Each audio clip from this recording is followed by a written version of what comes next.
Good evening, everybody. Welcome back to the Fortune Tellers Podcast, episode 5.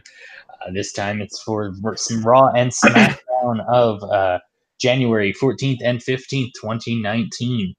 My name is Juffles. I'm here with Teebs. Hello, Teebs. Oh, sorry, I accidentally muted my mic to clear my throat. Yes. And we're going to be reviewing Raw and SmackDown for the week of January 14th, 2019. Just a disclaimer, I unfortunately wasn't able to watch SmackDown. I was able to watch Raw. Unfortunately, there was a situation that came up where I couldn't watch SmackDown. But so Tees will go over the majority of that. But I was able to watch Raw. So we're definitely going to be able to review that for you. And anything, any news or notes or rumors that you want to address before that we actually get into the review? Rumors, kind of like the Revival, I guess. And rumors the Revival asked for their release. Yeah, something like that. Like, I mean, we could honestly get into it with their match because I kind of have something to say about it that goes like along with that, you know? Okay. Yeah. And there were rumors, however, though, that Mike and Maria Kanellis asked for their release, but Maria came out on Twitter and said they were false. That was a false rumor. Yeah, I think it's funny. Ever since AEW was announced, I think people like on the internet just found and looked for a bunch of WWE stars that have been misused and just created random ass rumors, you know? Yeah. Like out of nothing, just to say, you know, just because they're misused or whatever, it means automatically that they want to leave. Like, it's not always the case. So yeah. I guess you want to start? I want to start. Take turns, I guess. I don't know. Yeah. You know what? Let's have you start with the beginning of Raw. Actually, you know, I'll start with Raw. Okay. So the first thing we see is a limousine pull up, and it's the obvious what always happens when you see a limousine pull up in a WWE show. It's Mr. McMahon. So Mr. McMahon gets out of the limousine. At this point, I was actually fixing myself some lunch, so I don't know exactly if he said anything.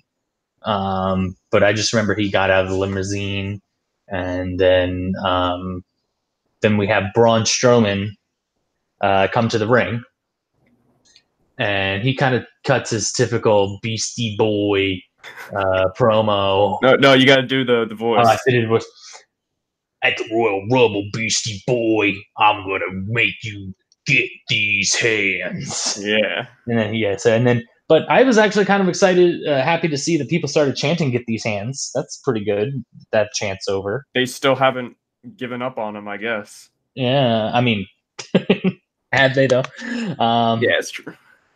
But yeah, so then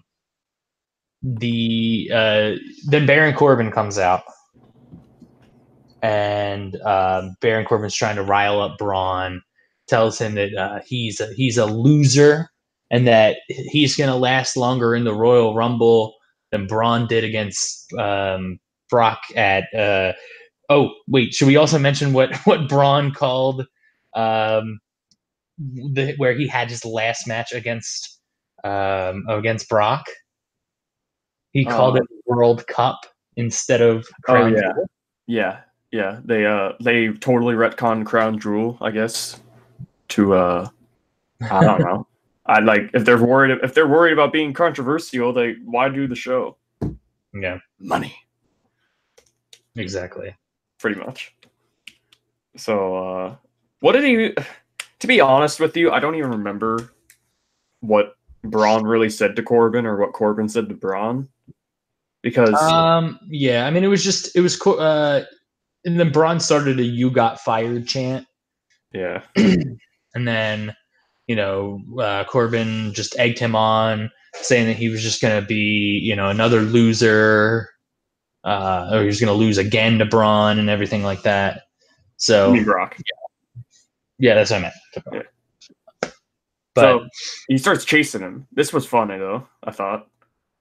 Because he starts chasing him and then And then it cuts like Braun like just walks away, I guess, like to try and find Baron, and then you just hear the guitar strum, and then the camera pans over to Elias, who's like I like how right it's the there. exact same note that's at the beginning of his song too. Yeah. And that was funny. He sang a song telling where Baron was, where he is. He's in the limo, of course. Yeah. So I guess the only reason they showed Vince getting in the limo showing up was to do this. Yeah, and I agree. I definitely, Makes sense. I watched Raw after the fact, but I knew exactly the reasoning why that was going to happen because I had seen a GIF of what was about to happen. Yeah. And so Braun, he pulls the driver out of the limousine, and the driver runs away.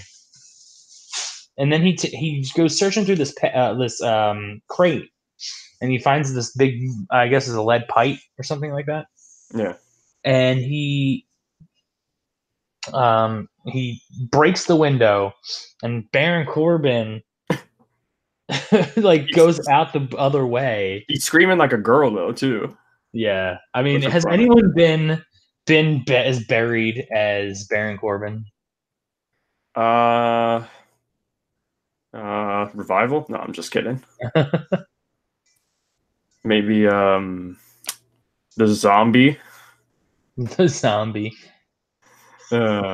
Maybe Simon Dean. Yeah, that's true. That's true. Simon Dean. What a gimmick that guy had. Yeah. But also, okay, so then Vince McMahon comes back in. The look on Vince's face is absolutely great. Oh, yeah, don't forget he tore off the door.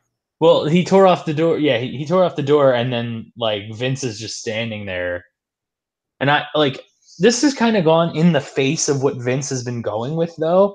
Because remember, he was like, I want to see your mean side to AJ Styles. Yeah. And now, because now someone else is showing the mean side, he's not okay with it. Well, I think it was at the expense. I think it's because it was at the expense of his limo, I guess. Yeah, I mean, you're right. He's materialistic, I guess, Vince McMahon. Yeah. So you're right about that. This was funny though because it went to commercial and then it came back from commercial and it was Braun trying to put the door back on and it just like fell off, which was pretty funny. And yeah, that was weird that it kind of went into like commercial like that. But I mean, I guess that's fine. Yeah, Vince is like, I can't believe you've done this, damn it, or whatever, you know. He's like, I'm gonna fine you $100,000. And then he goes, and then Braun goes, that piece of trash isn't worth $100,000. Yeah. So I guess Vince woke up on the wrong side of bed because he took this the horrible way, and then he was like, all right, well, you're out of the match at the Rumble against Brock for the Universal title. Now, what's that? I thought when they said this, when they like took him out of the match, I just thought, oh, he's still gonna be in it. They've done that before, right? Where you scare a guy or you trick everybody into thinking that they're like out of the match or whatever, but they're still in it by the end of the night. No, he's out. Just straight out of the match. Why do you think he's out?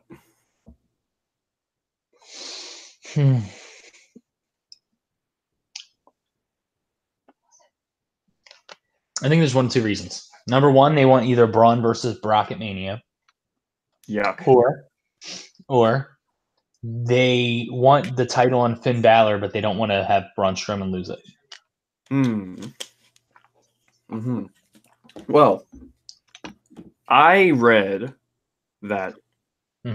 I guess the reasoning behind it was they didn't want to pin Braun again because they're like not going to have Brock lose. But they didn't want Braun to get pinned by Brock again because it would like kill him or whatever, right? Yeah. Here's a thought: why don't you have him win? Right? No, not a chance. Is there one person on this earth? Sorry. What the hell was that? It sounded like a vacuum. No, my Spotify turned on. Oh, okay. What was I saying? Oh yeah, is there a single person on the earth that unironically wants Brock to stay as champion? Like, seriously? I don't think so. just I can't think of one. why can't you just have Braun win? Whatever, it doesn't He matter. deserves it. I'm actually happy that Braun and Brock isn't the match anymore because I didn't want to see that match again. And that's just me though. But this obviously angered Braun that Vince told him he's out of the match. So he flipped the limo in classic Braun Strowman fashion. What a guy. What a dude. Yeah, like I guess that's all he's got, flipping animals. Flipping animals. Like, why the hell did I say animals? Yeah, I don't know. Were you like looking at like something like an I animal? don't fucking know, dude. I'm tired. Flipping vehicles. I don't know why I said animals. Yeah. Either way, doesn't matter. I went to commercial, and it came back, and it showed Baron Corbin. Oh yeah, Braun Strowman. Yeah, Baron Corbin was like, oh yeah, he was being escorted out, and Baron Corbin, like in typical super like villain fashion, was like being like Randall from Recess, like going hee hee hee hee hee hee. Dude, does this mean Corbin versus Strowman is still going on? I mean, we could get Corbin versus Balor. I hope not either, because that's been overdone. I don't want to see Corbin versus Braun. I don't want to see Corbin versus Finn. We're done with that. It's over. You think we're gonna get Corbin versus Cena? No. No way, Jose. Hey, maybe we'll get No Way Jose. No Way Jose a little bit later. Yeah. Oh yeah. So first match was Nia Jax and Tamina versus Ronda Rousey and Sasha Banks. And when I saw this match was announced, I thought, great. Like another tag match we've seen a billion times, right? Yeah. So I don't know. What more can you say about this match? Even if it doesn't matter that like Sasha hasn't been in this match before, technically, right? Because it's usually just been Ronda and Natty, or Ronda and whoever. But yeah, it's the same match. You know what I mean? Oh yeah, it's the same match. It's the same match with just different moving parts. I mean, as a story, I thought it was kind of done right, because Sasha was in the match pretty much the whole time. Like Ronda was in there a couple times, but Sasha was in it most of the time. And they hit home the point that Sasha won the match for her team by tapping out Tamina with the bank statement without the help of Ronda. That old spot, yeah, exactly. where they build the person up for the match. The challenger, yeah. Yeah. And then after the match, they did an interview, and this was so awkward and forced. Kinda. I don't think Sasha's delivery was that bad, but Ronda kind of felt awkward a little bit with her delivery and everything. But it seemed to me that Sasha doesn't know how to take a compliment. Yeah, it made Sasha just look like an offended person. Yeah, like I don't know. Because I didn't even think what she said was bad. You know what I mean? Yeah, because it was like she could have worded it better, but it was like a compliment, and it felt like Sasha just took it bad on purpose. I mean, obviously she did. It's fucking, it's a TV show. Like, suspension of disbelief. She misinterpreted what she was saying. She took it the wrong way, and then for some reason, I didn't like this part. For some reason, Sasha left the ring after cutting his promo on Ronda, and Ronda tried to race after her to save face, I guess. Oh, I'm sorry, I didn't mean that, or whatever, why? Yeah. You're challenging. Why are you trying to be her friend when you're challenging her? What? I don't get that at all. Well, because I think they're trying to portray Ronda as the new person who just wants to be friends with everybody. And then I mean, I think that's why I don't like the whole golly gee way that they're portraying Ronda. Yeah. Because she seems like she's just this starstruck person, but then she also wants to be the baddest woman on the planet, exactly. They want to have their cake and eat it, but they can't. They got to pick one because I get that she loves wrestling and she's a big fan, but like Mhm. if you're gonna be the baddest woman on the planet, you can't like you can have friends, you know. You can because if you're a good guy, you can have friends and everything, but like I don't know, Ronda and Sasha aren't friends. Yeah, exactly. And I like it's kind of like the thing that I don't like in wrestling that they have nowadays is that like faces are always like, "Oh, we're so good friends with other faces." And you know what? It's funny. You never see that in the men's division. Yeah, nobody's ever. It's a recurring theme that nobody sticks up for each other anymore. You Yeah. know, used to happen, not anymore. That's why I was so happy when they started to actually do that with when Corbin was still GM a little bit. Yeah. Like Apollo helped Finn in a match. Finn was helping Apollo and Elias and all that stuff, and Mhm. that's what I liked because I just want. Why can't good guys get along with each other? It's different if they're feuding, like Ronda and Sasha. You know, they're good guys, but they're Yeah. feuding. Like that at least makes sense that they're Mhm. headbutting each other. But Yeah. just in general. Anyways, um, what happened next? Yeah, Well, they leave. She tries to chase after her, and I don't know. I guess it well doesn't then work. well no, because then we got Natty and Bailey arguing. Oh no! Before that, though, before that, Oh, okay. uh, it showed up, showed backstage with a bunch of jobbers lined up outside Vince's office. So I guess seemingly because they want the match with Brock Lesnar, Yeah. and the door opens and who comes out but Jerry Lawler? How about that? Yeah, I think that was just for the Memphis, Tennessee pop though. And maybe because they're setting up for him to be commentating on the Rumble, the men's Rumble, Oh yeah, that's right. which is fine with me. A lot of people shit on that, but Do you think he's actually going to be in the Rumble like they do sometimes with the announcers? mm, I hope maybe, not. possibly, like they did with JBL that one year, but he never actually got in the ring. Yeah. But yeah, it looks like Jerry Lawler is going to be commentating in the men's Rumble, which I don't have a problem with. A lot of people shit on it for some reason on Twitter. I don't know. Maybe because of his puppies comment on the 25th anniversary of Raw last year. No, I mean like that was his thing though. Yeah, well, people get outraged about everything now. Like you could say things 25 years ago and it was totally fine, but nowadays you say something and it is what it is, you know, whatever. So yeah, what happened? Oh yeah, next up gets back and uh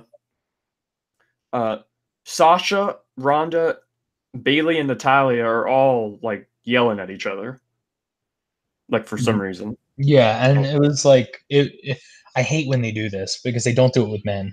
They don't, and I hate this. I hate that. Like, and you know me. I'm not like a huge like rah women's person. But like why can't they just book the women the same they book the men? Yeah, just yeah, like there's no need to To make I don't them know, like banshees, screaming, yammering bitches. right? Yeah, it ain't their fault. It's just I don't know. I don't know. But the thing that really struck me was uh Natalia and Bailey both sent Sasha and Ronda away, like to cool off, I guess.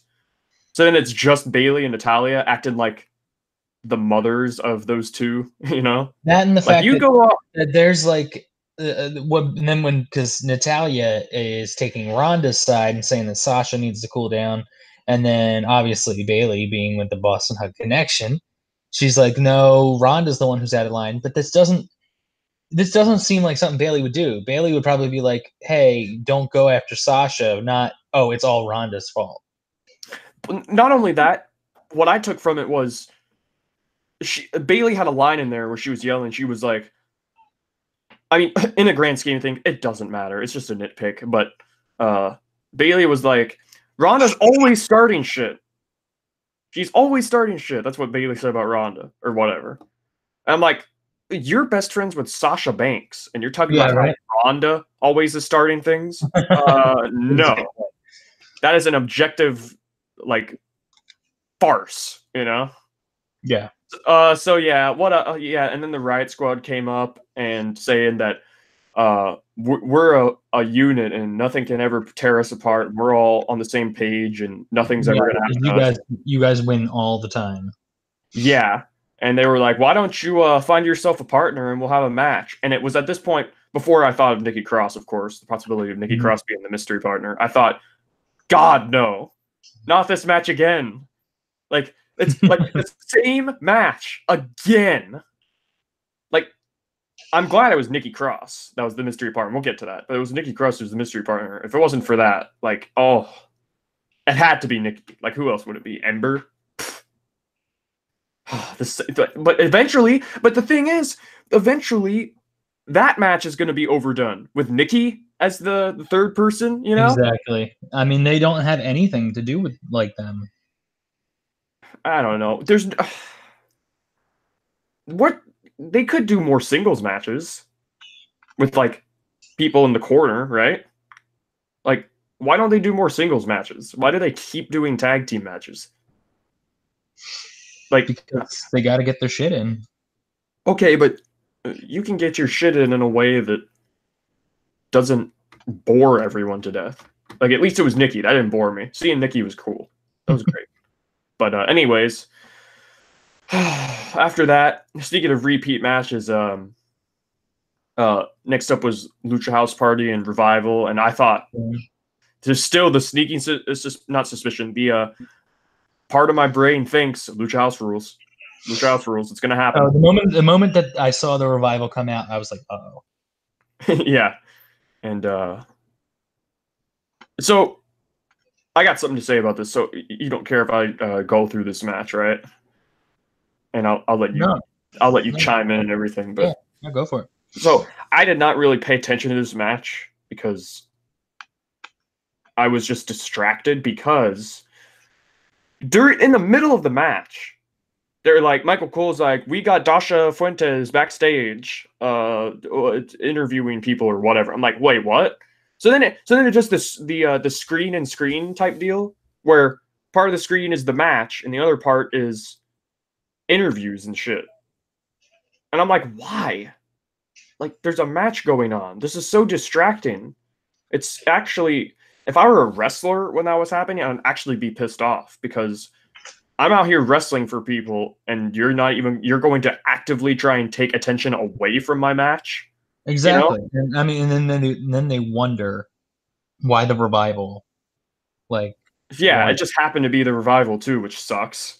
So, okay, so let's just analyze though this backstage segment. Dasha Fuentes is interviewing people, and it's all the jobbers, lined up outside Vince's office for the trying to get the Brock Lesnar match for the title, right? A bunch of jobbers, like they think they're gonna get it, like they think they deserve it. Jobbers. Kurt Hawkins, who is by the way, I read this. He's one loss away from 200 in a row. Oh Jesus! Yeah. Apollo Crews was backstage with them, and I refuse to consider him a jobber because I love Apollo. He's not a jobber. Just, I don't know. I couldn't focus on the match. The thing that really pissed me off was that they fucking put EC3 in this. Wow, what a hell of a debut, huh? And then, like, he didn't even do anything. He just fucking smiled there like a goober. Maybe this means there's a possibility we could get EC3 versus Brock Lesnar. What about EC3 versus Apollo? Yeah, EC3. I hope EC3 is heel because he was a face when he was in NXT, and I don't know why. Yeah, I mean his whole gimmick is heel. I don't understand. Yeah, he's the top 1%. Like EC3 versus Bernie Sanders confirmed. Well, we thought like, yeah, what if he was what if his favorite wrestler is, or what if Bernie Sanders' least favorite wrestler is EC3 because he's the top 1%? But whatever, that kind of annoyed me because I'd love to hear Bernie Sanders and EC3 like cut promos on each other. Yeah, it'd be pretty fitting. But there was a theme throughout the entire show of all the call-ups just being in weird. Besides Nikki Cross, of course, all the call-ups were backstage, just kind of randomly shown. Like that was a theme. Well, Lars wasn't there. Lars wasn't there. I don't know. I hope he's okay. You heard about all of him with the anxiety attack stuff, right? No. What happened? Oh no. Well, apparently last week or 2 weeks ago or whatever, he was supposed to be on Raw to set up him versus Cena. But Oh, really? But he got like a major anxiety attack and drove home and like went back home in like Colorado or whatever. Oh, wow. So he like no-showed Raw, and people like got a hold of him, and like, you know, they were trying to deal with the situation, and I guess he had an anxiety attack, and damn, that sucks. You know what? And I feel bad for him because he's probably really tainted a lot of his goodwill. Like I guarantee you the push that he would probably have, because I mean, starting a program with Cena right off the bat is gigantic. Yeah. You know, and he's not going to get that, I don't think. He's going to come back, and if he, you know, obviously if he gets himself right and he comes back, unfortunately, he's probably going to start into a fucking program with, I don't know who, Dolph Ziggler or something like that. Yeah. You know, instead of John Cena, and he's going to be punished for having a mental breakdown, basically. You know? I hope he's all right, because that sucks. I don't know. Maybe he just got real nervous about getting called up. Yeah, but I mean, like, he seemed like a natural in NXT, you know? Yeah. Well, it's like a smaller crowd, you know? Yeah, and it's not on national television, and I mean, he doesn't really have to do much. He's a big brute, you know? So yeah. Whatever. I hope he's okay, and I hope he has front row tickets for WrestleMania again. Oh, sorry. Should not have said that. Well, that wasn't confirmed. That was just a rumor about the front row tickets stuff. But yeah, I didn't. Yeah, the match went in favor of Revival for historical purposes. The Revival did win this match. I don't know how. I don't care. But this was what I was talking about. Apparently, the Revival actively asked for their release right after this match, is what I read. Like the reports. And I don't know how true those are, because you never know how true those are. Because like exactly, sometimes the insiders are correct and sometimes they're not. So, but to be honest, if it was true, I would not be surprised at all. Like, the Revival have just been treated like the dude who runs the Ferris wheel at the county fair, you know? Like, they've been mistreated, and definitely they're one of the best tag teams. I ranted about it on Twitter, how it's ridiculous that they have all this great talent and they don't care. They don't care about the tag division at all. Once they put the title belt on a 10-year-old last year, that proves to me they don't care. See, the thing is like everyone was like, "Oh, this is," because going back to the whole Nicholas thing, like they were like, "Oh, you know, he, you know, that was so funny and it was cool," and I'm like, I don't agree with that. I didn't like it when it happened. Me neither. I got it. Like, I understood what they were going for, but I didn't like it. Like, the whole story was to show that Braun actually didn't need a partner, so he could literally just win with a 10-year-old by his side. And just, I don't know. They just don't like the tag team division that much. If you are not the Usos or New Day, you're fucked in the tag team division. Or the Bar. The Bar have done pretty good for themselves, and even then, they're going to lose against Miz and Shane. You know? Yeah. I guess I could be wrong, but they're going to lose against Miz and Shane. Because why wouldn't they? You know? But, yeah. Revival apparently asked for their release. I don't know what's going to happen. I don't know if I would assume they're going to reject their request if it's true, right? Because they don't want them going to AEW, you know? And wrestling the Young Bucks. And so, I mean, I did a little bit of research and like about the Lars Sullivan thing. And according to some rumors, Velveteen Dream might be the replacement for Lars Sullivan in a feud with Cena for Mania.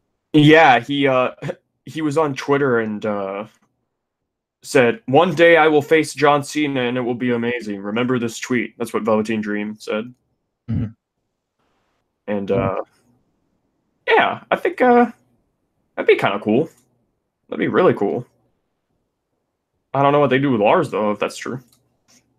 So, damn, good stuff. Good stuff. So next, Vince came out, and he stated there was going to be. Oh no, he was saying, "You guys want to know what's going on?"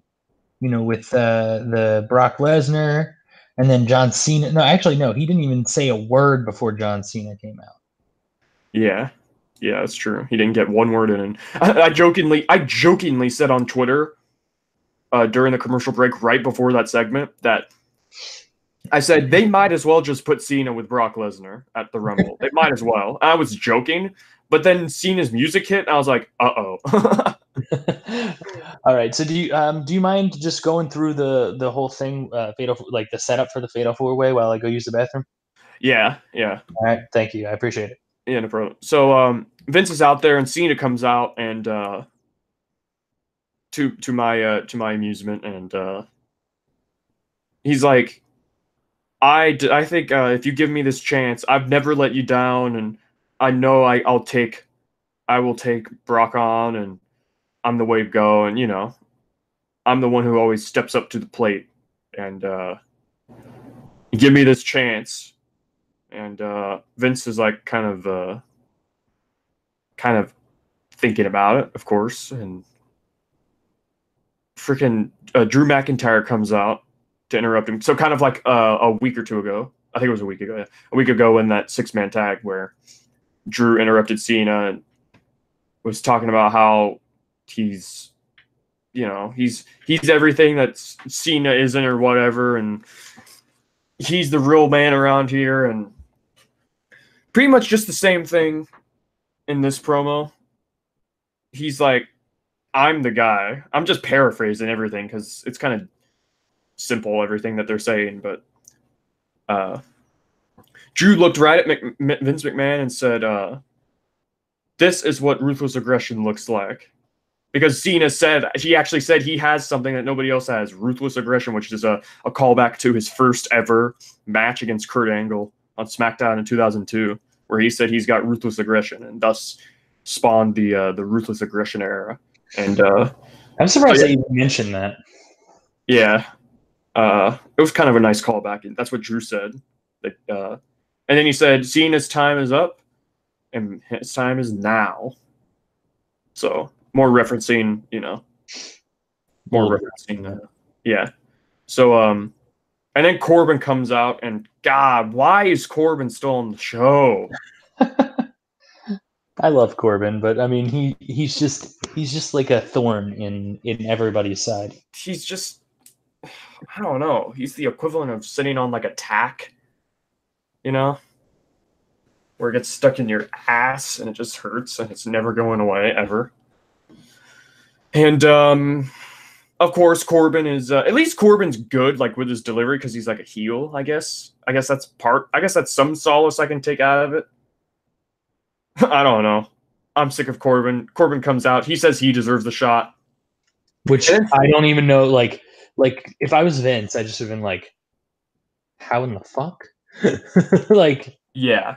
And then Finn Balor comes out and he says he's tired of being left out of all these meetings, these conversations for like who's going to be the next contender.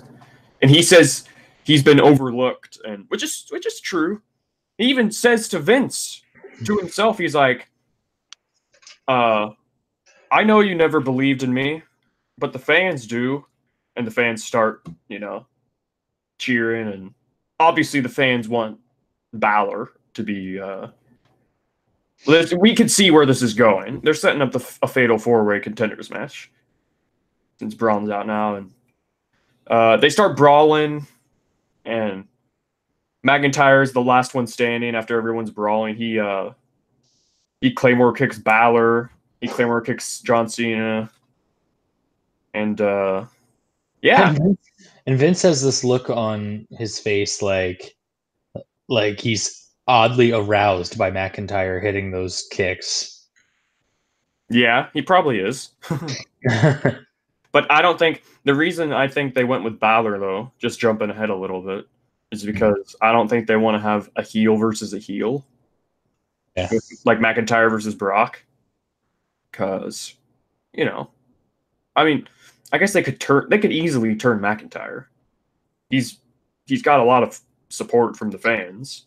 He's obviously very good. He can do anything. He was a face in NXT, and then when he got called up, he was just a heel with Ziggler.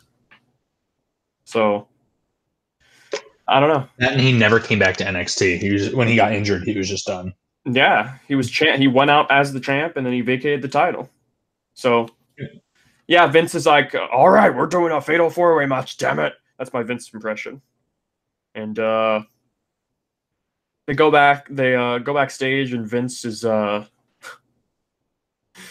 walking, and then Jinder comes up to him, and Jinder's like, please give me this chance. I know I can do good. This is my chance. I need. Please don't look past me or whatever. Like Jinder thinks he deserves a chance, and we missed out on the match last year or in 2017.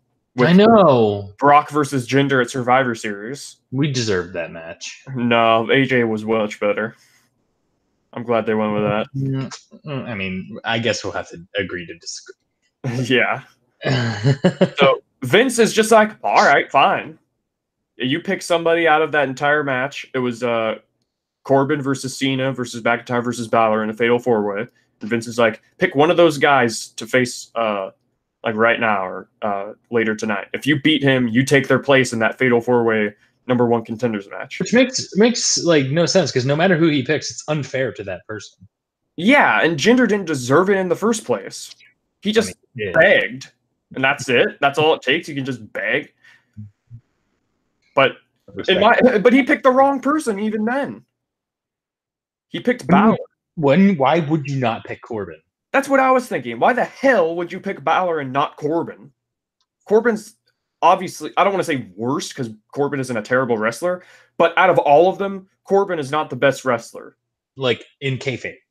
Right. If you're going to pick somebody to face, obviously I know why they did it. They didn't want to have a heel versus a heel. They want to have a face versus they didn't want to have Jinder Mahal versus Baron Corbin on the show. That would be fucking like botchamania levels of. That would be the piss break of all piss breaks. Pretty much, and they were hitting home the point that Finn is overcoming a lot. Like he's the hero of this show. Yes, he won that match, and then he went on to win the Fatal 4-Way. They were setting it up perfectly. So, Jinder's like, I'll pick Finn Balor. And Vince is like, okay, and so that's that match set up, and yeah, how about that? Next up, we got the 6-woman tag with the mystery partner, Bayley and Natalya mystery partner versus Riot Squad, and and we all know who that mystery partner was. Yeah, mystery partner was Nikki Cross, which I was expecting. Even still, it was still pretty cool seeing her, and I really hope they don't mess her up. And they noticed that all of the NXT call-ups are going to be on SmackDown and Raw for the beginning parts. So, which I actually think is a good idea. Really? Yeah, I think it's a good idea because you can test them out on both shows and see how they work. And if you just call up somebody to Raw or SmackDown, they're just on one show, it might not work out as well as maybe the other show would. So, like, you test out the waters. You test out the waters with both shows, a little bit and see how that works. And I don't know. I thought it was a good idea to have them on both shows, and we'll see how that works out. Eventually, they're going to have to pick a show. Right. But they're going to see how it works out and see what they think is the best. But I don't. Yeah, Nikki Cross. Oh, by the way, did you see that Nikki Cross and Killian Dane got engaged? Yes. Congratulations to them. I didn't even know they were dating. You know, I thought they were. I don't know. I didn't think they were dating at all. Also, I was the one who sent you that, by the way. Yeah, that's true. I didn't even know, and I was like, wow, that's pretty cool, huh? A lot of people getting married and engaged, you know? Aleister Black and Zelina Vega got married a couple months ago. Who else? Somebody else did too.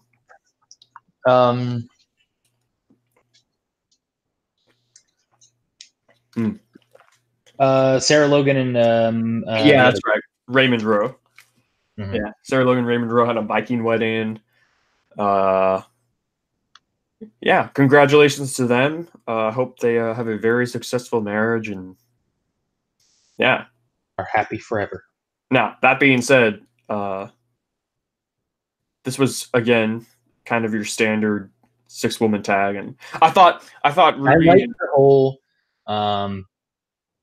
I like the let Nikki play. Yeah, I like that because, like, I don't know, I love the fact that Nikki Cross is so different than every other character. Like, she's actually like crazy. You know how they've tried to portray crazy characters in the past, like. Back then they tried to portray AJ Lee as crazy, but she like really wasn't. She was just kind of weird. Alicia Fox. Yeah, Alicia Fox wasn't really crazy. She was just like, I don't even know. She was just kind of what's the right word? Just kind of all over the place. Like, she wasn't crazy, but Nikki Cross like is portrayed as crazy, you know? Like, she rambles a lot and she's like, she repeats herself a lot, you know? So I thought her and Ruby had some good offense. They set up really good Nikki's like offense and her stuff, you know? Like where she pulled Ruby to the apron. She gets stuck in the apron and like lays waste to Ruby in the apron. That old move. And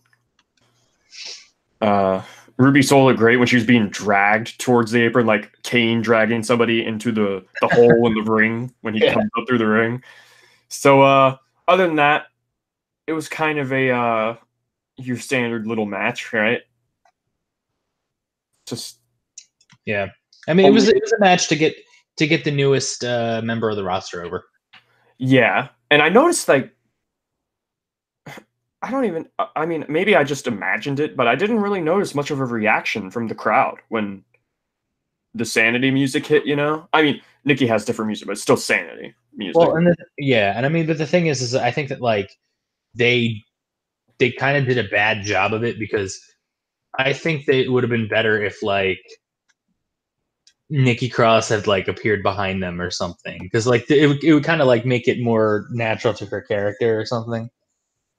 Well, they were trying to hit him. Well, they were trying to like it was a mystery opponent, so I guess if she was standing there behind him, and or like if she like got out from like under the ring or something like that, and then they were like, yeah, that's true. They could like the Riot Squad's like demanding to know who their partner, who's your partner, and then like Bayley like does like that little point thing and like behind you, and then it's Nikki Cross. Yeah, or her music hits and they look to the ramp and then she's behind him, like from under the ring. So yeah, I thought. They didn't even let Nikki get the pin, though.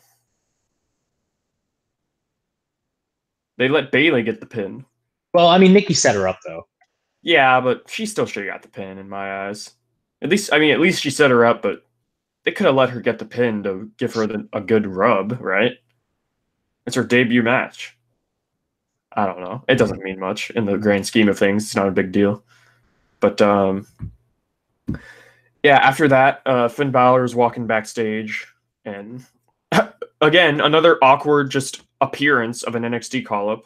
Lacey Evans is standing there, and guess who she's standing with? Dana Brooke. Dana Brooke. That's what you were saying. So they're just talking. Who else was it? It was Mickey, right? I only noticed Dana Brooke. I think it was Mickey James, Lacey Evans, and Dana Brooke just talking. So that's an odd pairing, isn't it? Like, I don't know. Maybe Lacey was just teaching them all how to act like a lady. Or was it going to be, what is it? Where they're going to be the anti-Riot Squad or something like that. Yeah, but that's going to be weird because Lacey's also a heel. You know? Unless unless they're going to portray that Lacey's a tweener and she's only for herself, right? Because she refers to people as nasties all the time, and everybody who's like not a lady is like nasty. So, but she's obviously a heel. So that's interesting. I like Lacey's gimmick a lot. I hope she succeeds. I really like Lacey. And what's next? Oh yeah, so Jinder comes out, goes commercial. Dean Ambrose talks about his triple threat intercontinental title match later in the night with it's him versus Lashley versus Rollins for the title. And kind of an odd match, don't you think, to have? Yeah, that and like, because it's two heels and one face, and then also like with the outcome of this match, like it really makes Dean look like a fucking bozo. I mean, Dean is a bozo in fucking Well, to be honest, Bobby and Seth did nothing to deserve this match. What did they do? Seth lost, first of all, fair and square last week in that Falls Count Anywhere match. Yeah. Lashley did nothing. He didn't win a match. He helped Dean win, but that's it. So Dean has kind of a fair, full right to say, hey, that's kind of bullshit. They didn't do anything. Oh, he won't, of course, because who cares? Who cares about continuity? Like, right? and I mean, let's say this now, like with the outcome of this match with Bobby Lashley winning the title, obviously, is Dean going to get a rematch? I mean, obviously they said no rematches now, but I mean, like, obviously Dean's not just going to be like, oh, well, I lost my title. Yeah. Like, I don't know. It's weird. I guess we can get to that once we get to that match. You want to take us through this Finn Balor versus Jinder Mahal match? Okay, so Finn Balor first Jinder comes out, and then Finn comes out, and he's doing his entrance, and then with Sunil Singh, like tries to distract him, and then Jinder starts attacking Finn outside the ring. And he just beats him up over and over again. I knew exactly how this was going to happen too. They were just going to have Finn get beat up, make his Cena comeback, overcome the odds. So it looks like that, he took a lot bigger beating than he should have, obviously, because that obviously Jinder needed to attack him to get the upper hand.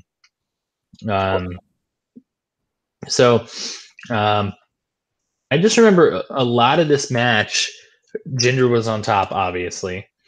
And then I've actually likened Jinder Mahal to Razor Ramon, because if you look at him, like his body type is almost exactly the same. Yeah, they're kind of not lanky, but like tall and tall, muscular. They don't have a lot of like body mass. Like, I mean, obviously he's huge. Like, he's a huge buff dude, but like he's not like fucking like Boulder. He's lean, right. And also he's got the long hair and body hair as well. Yeah. So only difference is Jinder's just like always screaming and stuff, and Razor was cool and like. Yeah. The difference is one of them was WWE champion and the other one wasn't. So. Yeah. That's a good point, I guess. But yeah, I mean, Finn was sold the whole match, and I get why they did it, but Finn sold the whole match to Jinder, but then like beat Cena and McIntyre and Corbin. Yeah, but I mean, they were just trying to make him look like he was overcoming the odds. Yeah, but did it have to be Jinder? Like, couldn't they have picked somebody? WWE champion, sirs. You can fuck right off. Couldn't it have been somebody who was like way more menacing than Jinder? Because Jinder is a jobber. Jinder is a former WWE champion, sir. Who do they even have? Like other heel. Former WWE champion Jinder Mahal. who else is not jobbers, but like I don't even know. They like I don't know. They could have very well just had Ziggler fucking come out and be like, "Hey, I think I deserve a match," and freaking Vince is like, "Okay, pick an opponent," you know. Bobby Roode. Well, he's tag champ. They're not gonna have it, you know. I don't know. I just think it was kind of odd that Jinder of all excuse me, that was a voice crack. Jinder of all people was on top of Finn the entire time. Like that's odd, but whatever. So Finn won, and the thing is if it was Ziggler, you would have bitched that it would have been Ziggler versus Finn Balor again. Did they? Well, at least they were still like in the feuding and stuff. They never did pay that off. You know? They never did pay that off. What the hell is Ziggler even doing? You know? And Ziggler, I read that apparently wants to leave. Everybody wants to leave apparently. His contract comes up like the 31st, I guess. So well, wasn't there a thing about his contract before anyway? I can't remember. It's always there's always something going on with Ziggler, you know? Like there's always something going on with Ziggler. Oh, he's gonna leave, and then he never does, and he's like, oh, he's misused and he's gonna leave, but he never does. But I guess his contract. I think the best thing for him is to stay. I mean, he's got a guaranteed like paycheck basically, and like even if he's not like happy with where he is, he's always he's always Mr. Reliable, and I think like they reward guys like that. I guess I don't. I mean, I think eventually he'll get another shot. Like, I think his days are gone, dude. I think his time of being semi WWE champion. Oh yeah, but I don't even think he's I don't even think he's going to win any other title. I guess I could be wrong. He won the U.S. title, and I wasn't expecting that. But then he vacated it.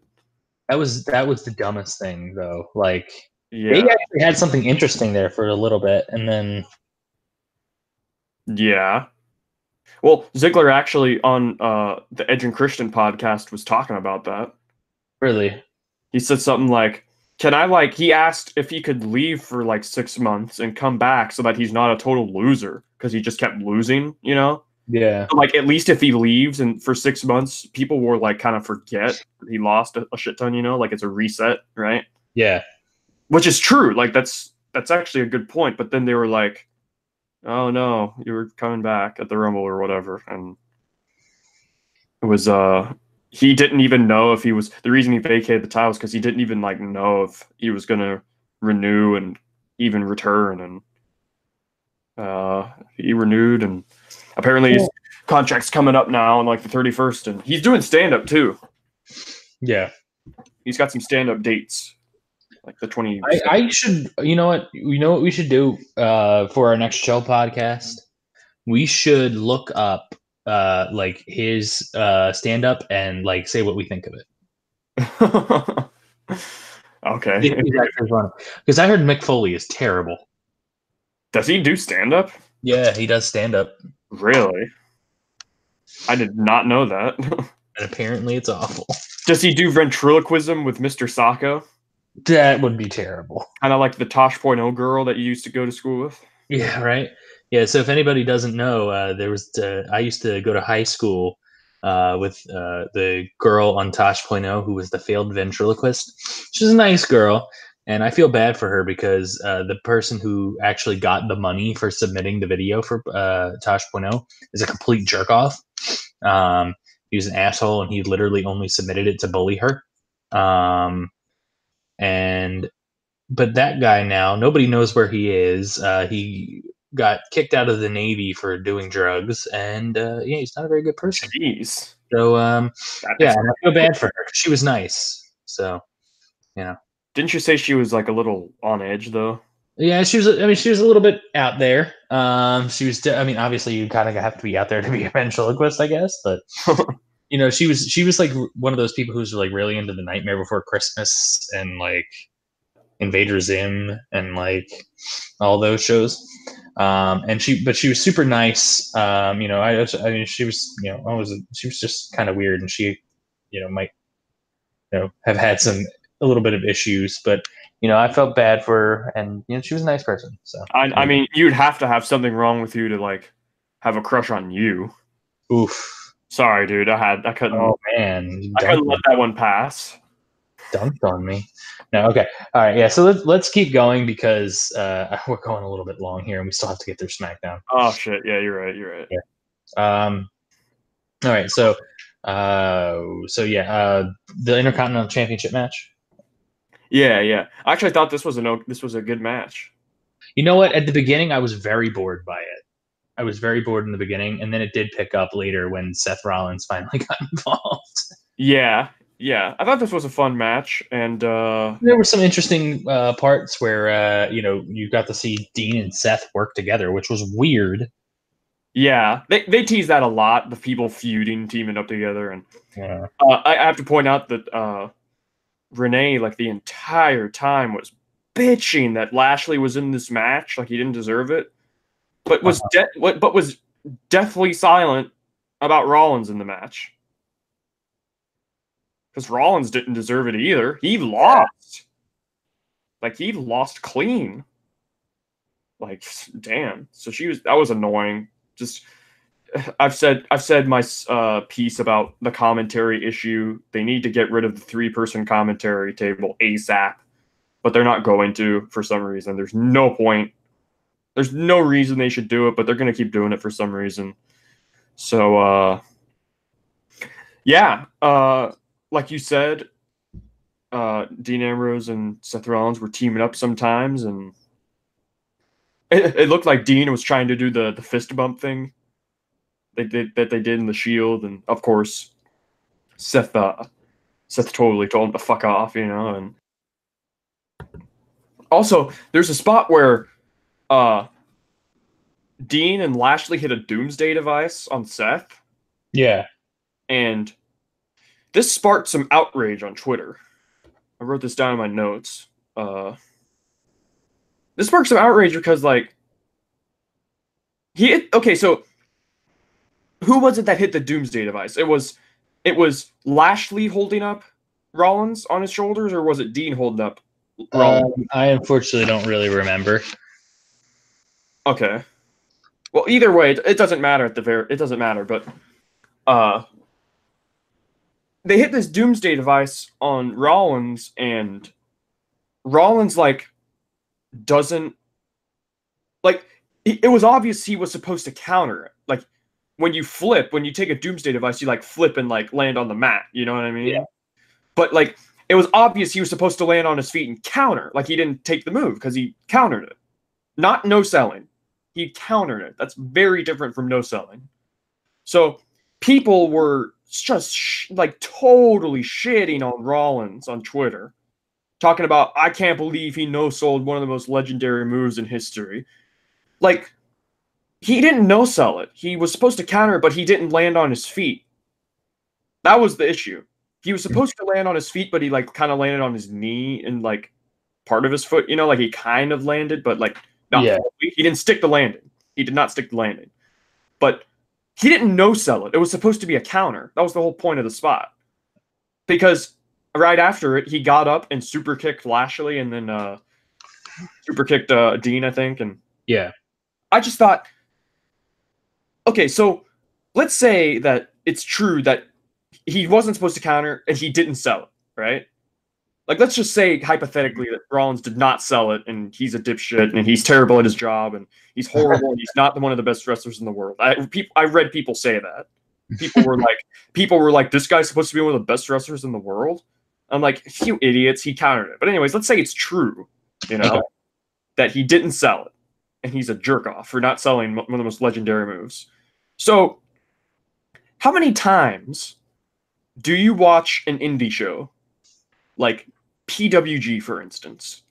How many times have you watched PWG and it's spot fest after spot fest, and a dude takes a big move and just no sells it, and so that they can hit a new move, right? Hell, not even PWG for that matter. You know how many times I've watched New Japan where, like, freaking, you just no sell a move in New Japan so that you can hit a move on your opponent? You know who used to do that all the time? Roman Reigns. Yeah. I mean, like, think of how many times Roman Reigns got hit with something and then immediately came back with a Superman punch. Exactly. That's exactly what I'm thinking of. But whenever it happens, like on the Indies or New Japan, which isn't even an indie for that matter, you know, someone hits a big move, no sells it, and then hits their own move, like a Rainmaker or something. I don't know. Nobody says anything about that. Nobody. And that happens like all the time. Like all the time. Where it's just, and listen, I'm not even saying I have anything against that. I'm just saying, like, whenever WWE does something, it's like people are quick to point it out and shit on it and say, "Oh, this is terrible. It's WWE. I can't believe this." Like with dumb comedy, right? Like, how many times have we seen dumb comedy in WWE? Yeah, a lot, but also there's something called the Dickplex. Yeah, I was just gonna say, like, nobody talks about. I mean, I guess I can't say nobody, but like, whenever something stupid happens in WWE, you hear about it non-stop, like never ending, and rightfully so sometimes. But whenever something like on the Indies happens, like the dick spot, people actually defend that, or like the tampon spot, you know, like people defend that, like I don't know, it kind of goes hand in hand with the Alexa and Mandy stuff, right? Like bringing sexy back and whatnot, right? And I mean, like, it's not like even like, I mean, we could talk about the Alexa spot in a minute because I mean, I have something to say about it, and like, you know, I'll put my 2 cents in. But like, I mean, I just think it's like people give WWE, you know, a lot of shit, you know, just because they're the biggest guys, you know, right? Yeah, I think people just want to shit on WWE sometimes, and well, and I think it goes with kind of like the hipster thing, where it's like people who are like, you know, oh, WWE, you know, because WWE is the big guy, you can't like the big guy because you're a dum dum if you like the big guy, you know? right, yeah. You know? I think that's how a lot of people feel about it, and I'm like, not here for it. Like that's why I defend WWE a lot, because, you know, for everything wrong with them, they still do get a somewhat of an unfair shake sometimes. Yep. I just wanted to point out how it's stupid that these people are talking about somebody no selling a legendary move, but no selling on the Indies and New Japan and everything happens literally all the time. Like, all the time. I just thought it was unfair because Seth didn't even no sell it, he countered it. I guess technically countering is no selling. Technically. But, like, come on. That's unfair to Seth. Like, come on. He just didn't stick the landing, that's all. So, yeah, what do you think about the finish? Lashley winning the title. You know what? I mean, I just, like I said, this makes Dean look like a complete goon. Think so? Like, I mean, he's just like, what's he supposed to do? Like, he's a complete. Like, last week he needed Lashley to win. Now he loses, you know, to Lashley. He takes a fall too. So, you know, it's no, Seth took the fall, didn't he? No, Dean took the fall. Dean, okay, yeah, because Dean took the spear, right? Right. Yeah, like Seth Rollins was going crazy and super kicking everyone, and Lio Rush came in, of course, to distract, and that fucked over Seth, and like Seth got thrown out or something like that, and then Bobby hit the spear on Dean. And I mean, I see, the thing is, like,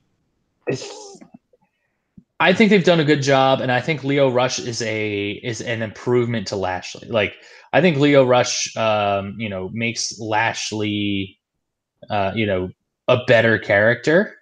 I think if you had Lashley without Lio Rush, he'd be boring. Oh yeah. Obviously, I think Lio Rush is doing a good job at it. Good job. I don't know if unless Finn's winning, I don't know if Bobby Lashley is the top champion on Raw. Yeah, I thought that too. I thought, man, the top champion on Raw is Lashley. The top champion on Raw is not Lesnar because he doesn't show up. Exactly. So the top champion on Raw is Bobby Lashley. He is almighty. And by the way, I think we should do if we had money to burn, we should do a forfeit for whoever has the worst predictions for Rumble has to buy the almighty Bobby Lashley t-shirt. Or a Sasha Banks t-shirt. Oh. Well, last year we did whoever had the lowest score at WrestleMania, I believe, had to buy a shirt of the winner's choosing, and Don made our friend Tim buy a London Spitfire Overwatch League t-shirt, and so that was a story that happened. What, does he not like the Spitfire or something? Well, yeah, because I mean, Spitfire was the first team that beat the Philly Fusion, and I don't know why Tim has a thing against Spitfire. He just does. It's just. I see. Well, wasn't there also one talking about loser has to buy that bright pink Dolph Ziggler shirt?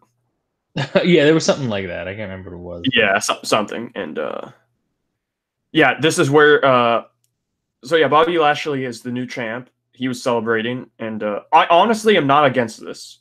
I was saying last week or 2 weeks ago or whatever that I wasn't really too excited about Lashley against Rollins, or Lashley being quote unquote pushed, because I just thought he was boring for a little bit, and I hope this rekindles some stuff, because I do think Lashley is good. It's just that without Leo, like you said, Lashley would kind of just be there, like he was forever when he first came back. So I am not against Lashley being the champ. Dean's title reign was non-existent. Seth, I don't know what they do, honestly. So here we had the spot. The Alexa Bliss spot. Yes. Okay. So this is what I'm going to say. People are freaking out about this. Yeah.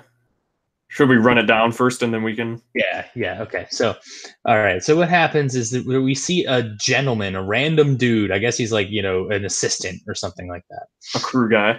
Yeah, a crew guy. And he's,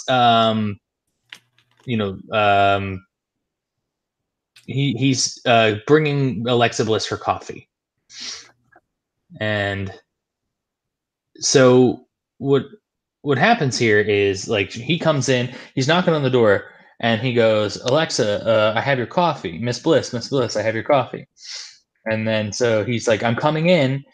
And so he comes in and he turns and he goes, "Oh my God, I'm so sorry." And so it happens that Alexa Bliss is changing, but she's got her shirt in front of her chest. So it's not like you could see anything. Right. She's holding up. All you can see is her back. Yeah. And her stomach. Yeah. And the thing is that people are freaking out about this because oh my God, they're resorting to making the women into sexual objects again. And then this is my thoughts about it. It's it's dumb. It makes no sense. I don't understand why this segment was here. There's no story progression with this. There's absolutely nothing in it. Also, I don't think it's terrible that they did it, Yeah, it was just dumb and it had no meaning. It wasn't offensive. It was just dumb.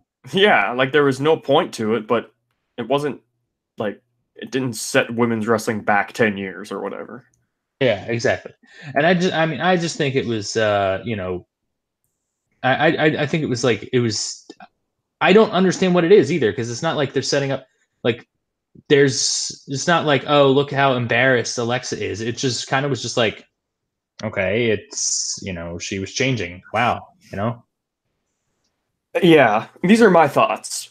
Okay, so just logically speaking, going through the segment, like, first of all, how did Alexa not hear him knocking on the door? She was not playing music. Exactly. She was not wearing headphones or earbuds. And then number two, why did he continue to walk in? Well, number two, like, she's like, how rude are you, or whatever, like, how, look away or whatever, but like, she didn't say anything to the camera guy. Yeah, that's true. That makes sense. Now, I guess like a suspension of disbelief. I guess you're supposed to kind of believe that the camera isn't there if they don't point it out. Yeah. Sorry. Don't die. Hold on a moment. Oh, man, you sounded like Braun there. One moment. Well, I'll just go on because. Hold on there, Beastie Boy. Yeah, like it's an odd topic to talk about because it was done for no reason other than to just get a reaction. Yeah, like it's. I mean, the thing is like there's no story. Like there's no story impact to it, and it's not so grossly offensive that like it make you like you know what I mean. Like it's not like they said a slur or like that they actually showed Alexa Bliss like being sexually harassed. Like it was something where this was absolutely nothing. Like there was nothing to this, Yeah, and just not to mention the fact that like she probably agreed to this in the first place. Yeah, like it's not like she's like being forced to show like her entire body. I mean, it was just her back, and she she wears basically, the same thing when she's wrestling. So honestly, her gear is more revealing than what we saw here, and they post way more revealing selfies on Instagram and stuff like all the time. No, yeah, and I understand that, but I mean, like, I don't like using that excuse because, like, that's also, I mean, that doesn't like just because they choose to post something like that doesn't mean that their employer should make them do something like that. You know what I mean? Right. But my thought is that like this was not grossly offensive, like, and it wasn't, it wasn't something that I felt was, terrible. Like, and it had no impact on anything. So I don't understand people who are getting super upset about it.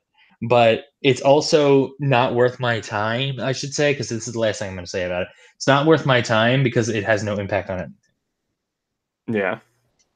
Yeah, and they agreed to it probably, and if they didn't want to, they didn't have to.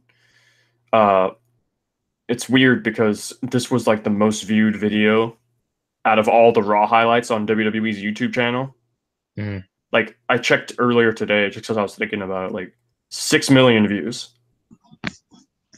6 million views on that video, and it's 46 seconds long, and it had nothing to do with anything. So, yeah, it's a weird time we're living in. Like, sex sells, but it's also controversial. Yeah, but it does not set back women's wrestling. We could also go into that with Mandy and. Mm-hmm. Well, and I mean, think about it. Like there's room for trash, like story, like you know what I mean, like the Jerry Springer type storylines. Like there's room for that along with other great stuff. Like some people like think about the Attitude Era. Some people just came for the absolute craziness and debauchery that the Attitude Era was, and some people like the wrestling. And then, that's why it's a 3-hour show. It's a variety show, basically. Yeah. You're not going to like everything. Yeah. And it's just kind of sad that this, of all things, was 6 million views, but that was not even the big announcement on the show. Yeah. The next segment, of course, was the Mona Bliss talk show, and with big announcement. Yeah, with Paul Heyman. I don't know why Paul Heyman was on it, but whatever. The big announcement was the announcement of the women's tag titles. Yeah, and then like unveiling the tag titles. I mean, yeah, and then also what was up with the fucking dude from Heavy Machinery? Otis Dozovic? Yeah, that was weird. I don't. It's just another. Well, I can at least excuse this debut a little bit because Otis Dozovic has always been not a complete comedy act, but he's always been a comedic guy in Machinery. I don't know how much you've watched of them, but in NXT, but a lot. They've always been they've always been a fun tag team. Otis has been the comedy guy. Tucker Knight not as much, but Otis has always been. He does the worm in his matches. Damn. He does the worm in the elbow. So, yeah. I don't know. It just seemed out of place. It had nothing to do with tag titles of the women. And these belts actually look nice, though, I thought. You know? The tag title belts for the women. I like them. Yeah, I like them, too. People shit on them. Really? Yeah, I like them. I saw a lot of praise for them. Yeah, I think they look good, to be honest. They look nice. It actually looks like a real title. You know, unlike UFC's new title, which looks shitty in my opinion. Mm-hmm. I don't know if I showed you that or not, but yeah. So the main event was in fact the Fatal 4-Way between Baron Corbin, Drew McIntyre, Finn Balor, and John Cena. It was the #1 contenders match, and they were really hitting home the point that Finn Balor is not 100%, and he's going into this with the disadvantage because he had to face Jinder earlier in the night. Yeah. And it kind of, you knew he was going to win. Oh, yeah. I mean, like, even if I didn't, I already knew the outcome of this before I watched it, but if I didn't already know, I would have been like, yeah, Finn's winning. Yeah. I thought this match was fun. I thought this was a good main event. It was, yeah, what more can you say? This match was kind of stacked, you know what I mean? I kind of thought... Just looking at Cena, man, like his hair, just I can't get over it. And the thing is, he's balding. Yeah, he's got a big old bald spot. There's a spot where later on in the match, he hit an AA from the second rope onto Finn, and I thought, there's no way he's gonna lose this, is he? Because that means it's over. When you hit an AA from that high, that means the match is over. You know what I mean? Yeah. But and like, out of that, because when he did that, and then like Corbin threw him out of the ring, were you almost about to shit your pants? Yeah, I was. And then Finn kicked out, so I was like, oh, thank God. And then he pulled out a chair and laid waste to everyone. And yeah, this is where all the shit hit the fan. Everybody was in the ring hitting their shit, and yeah, just. I don't know. It was a good match, and in a match with Corbin, Cena took the fall. Like Cena took the pin for Finn. Yeah, and then I'm surprised at that. Yeah, because from what I read, it was Cena's idea, and then after, of course, Finn hit the coup de grace on Cena to pin him, and he wins. And I was so happy that happened. Because Finn obviously deserved it, in my opinion. And Cena put him over on the mic after that. Like, he really put him over and said, "You got my respect, kid," or whatever, you know? And he raised his hand up in victory, and yeah. That was pretty much Raw. All right. You're right. So you can go over SmackDown, because obviously, unfortunately, I did not get to see it. Yeah. So we should probably keep it to a minimum. Obviously, I don't have any input on very much. I'll just react to what you let me know. Okay. So, we'll just go through what happened with SmackDown then. Yeah. The show started out with Becky driving into the arena in a truck. Okay. I think it was a truck. It could have been an SUV. SUV. I don't know. SVU, Yeah. Did I say SUV on accident? the Special Victims Unit. Yeah, I meant to say SUV. But it kind of reminded me of how Stone Cold would drive the truck to the place, right? Stone Cold Becky Lynch, right? Oh yeah. Yeah. So she drove there, and Kayla Braxton is right there waiting for her, and she interviews her, and she's like, what are you gonna do? I don't know what she asked, but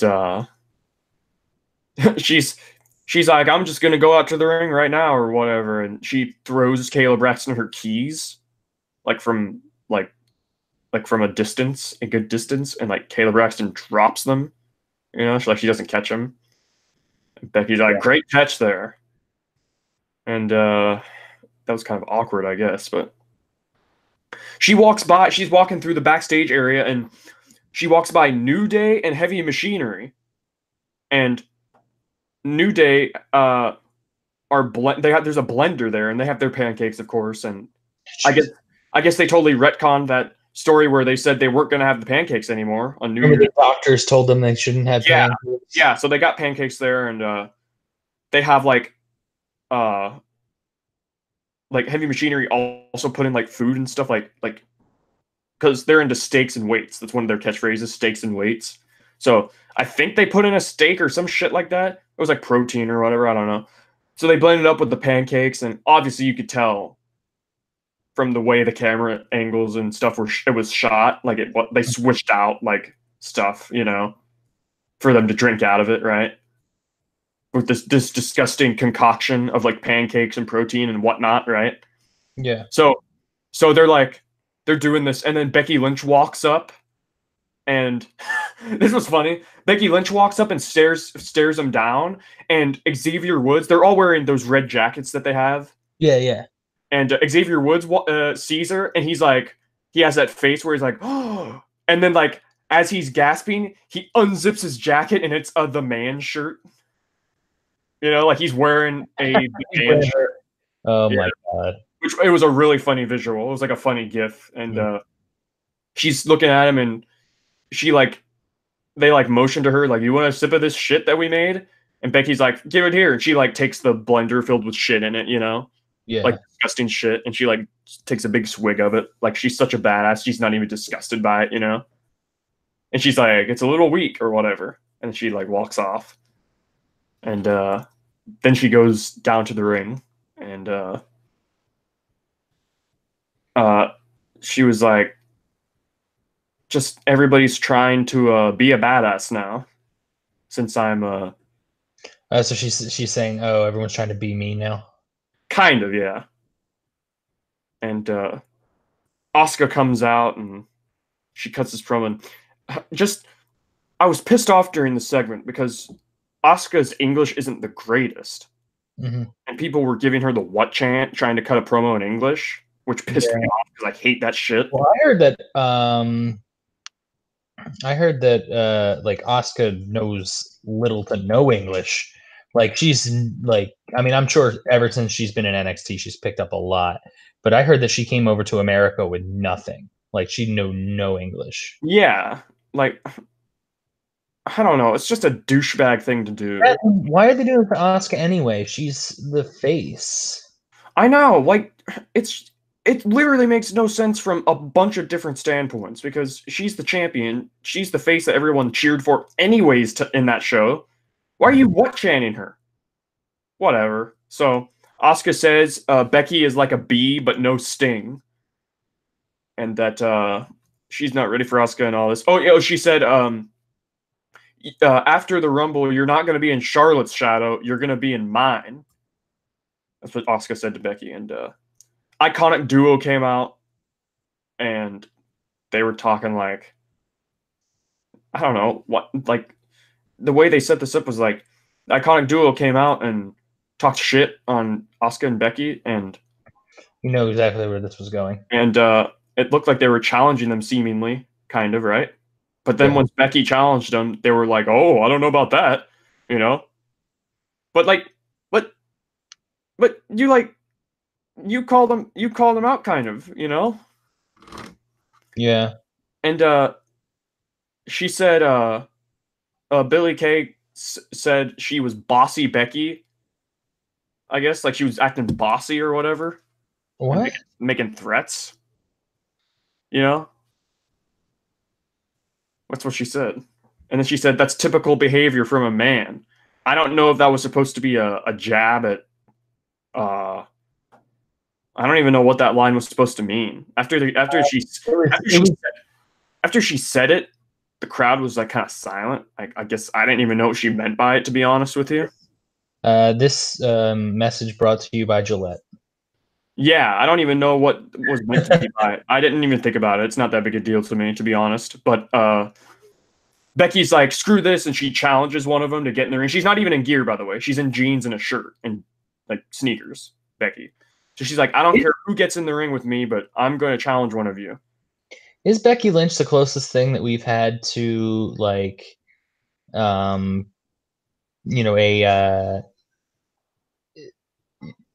recapturing Stone Cold or CM Punk? Closest? I don't know, maybe because she's super over and she's a badass And the funny thing is like we knew that Becky had this in her. Like, it's just they never gave her the chance to do it because they made her squeaky clean babyface. Right. And closest possibly, I don't know. I think the closest was CM Punk when he was white hot. And maybe nowadays she is. I think fans are finally happy that we finally have a new person that's like an actual badass, but that's a good guy. There's not many good guy badasses anymore. I got a question for you. What's that? What if they did the same thing? They kind of tried to do McMahon versus Austin, but they do Becky versus Stephanie. How about that? That's a nice idea. They kind of did that with Ronda and Stephanie, but like it wasn't the same story. It was just a feud. Because then then at least Stephanie could like attack Becky. Like it wouldn't make sense with a male because you don't want to have a male attacking a female on. Well, I guess my only problem is that it would be like way too much of a. It would be like maybe way too similar to Austin and McMahon. Like it would look like they were trying too hard to replicate that. I mean, I guess a lot of the thing with Austin McMahon was comedy, though. I think you could get away with making it more serious with I think that it's a cool idea in theory, but if you ask me, I want Becky as far away from Stephanie McMahon as possible. I don't even want to risk anything. The moment you put Stephanie in a main program like that, again, it goes back to the new era. Like, what are we in the new era, or which is it? The McMahons are going to stay in these high-profile stories, or is it the new era? Sure. You know what I mean? Like, there's a time and a place and everything. If it's done right, sure. But like, just knowing Stephanie's track record and everything, I don't want Stephanie to shit on Becky. Make her look like she's nothing, like she does with every other woman on the roster. Well, no, I mean, you can do that. You can have her attempt to do that, but then you can have Becky go back at her twice as hard. Like, it's okay to have like Stephanie do that, but you have to allow the other party, meaning Becky, to get her jabs in, and that's what's missing from that. Exactly. Because when she does it to the male wrestlers can't get any revenge against Stephanie McMahon. There's no way they can. There were only a handful of people that could retort back at Stephanie. And that was like Cena. Rollins was allowed to do it sometimes. Jericho did it, yeah. Roman Reigns, obviously. That's just off the top of my head. I could probably whatever. But yeah, I think you're right. If they were going to do that, Becky would have to not just sit there and take it like a bitch, like every other woman does on the roster, which is what I don't like about the Stephanie stuff. But so yeah, it's Becky versus Peyton Royce, and she's in her jeans and sneakers and the man shirt. And this match was like pretty quick. Becky just made easy work of Peyton. It was kind of a nothing match, to be honest with you. And she tapped out. She tapped out Peyton with the disarmer, and immediately, Asuka was watching by ringside as well in like a chair. Mm-hmm. So immediately, Asuka jumps into the ring and cuts this promo in Japanese. And it's funny, when she tries to cut a promo in English, she gets what chance? But when she cuts a huge promo in Japanese where she talks real fast, the crowd pops for it. You know? I mean, yeah. Just odd. See, I don't get that. I really don't get it. But... Me neither. It's retarded. But Asuka yells at... She, like, points and yells at Billie Kay in Japanese, so I guess she's, like, calling her out, right? So now it's Billie Kay's turn to face Asuka. So I guess Asuka's the GM, so this match is just made, right? So yeah, right. You know how I said the Becky Peyton match was kind of a nothing match? This is even more of a nothing match? Even more of a nothing match. Asuka made really quick work with Billie Kay. She tapped her out with the Asuka lock. And then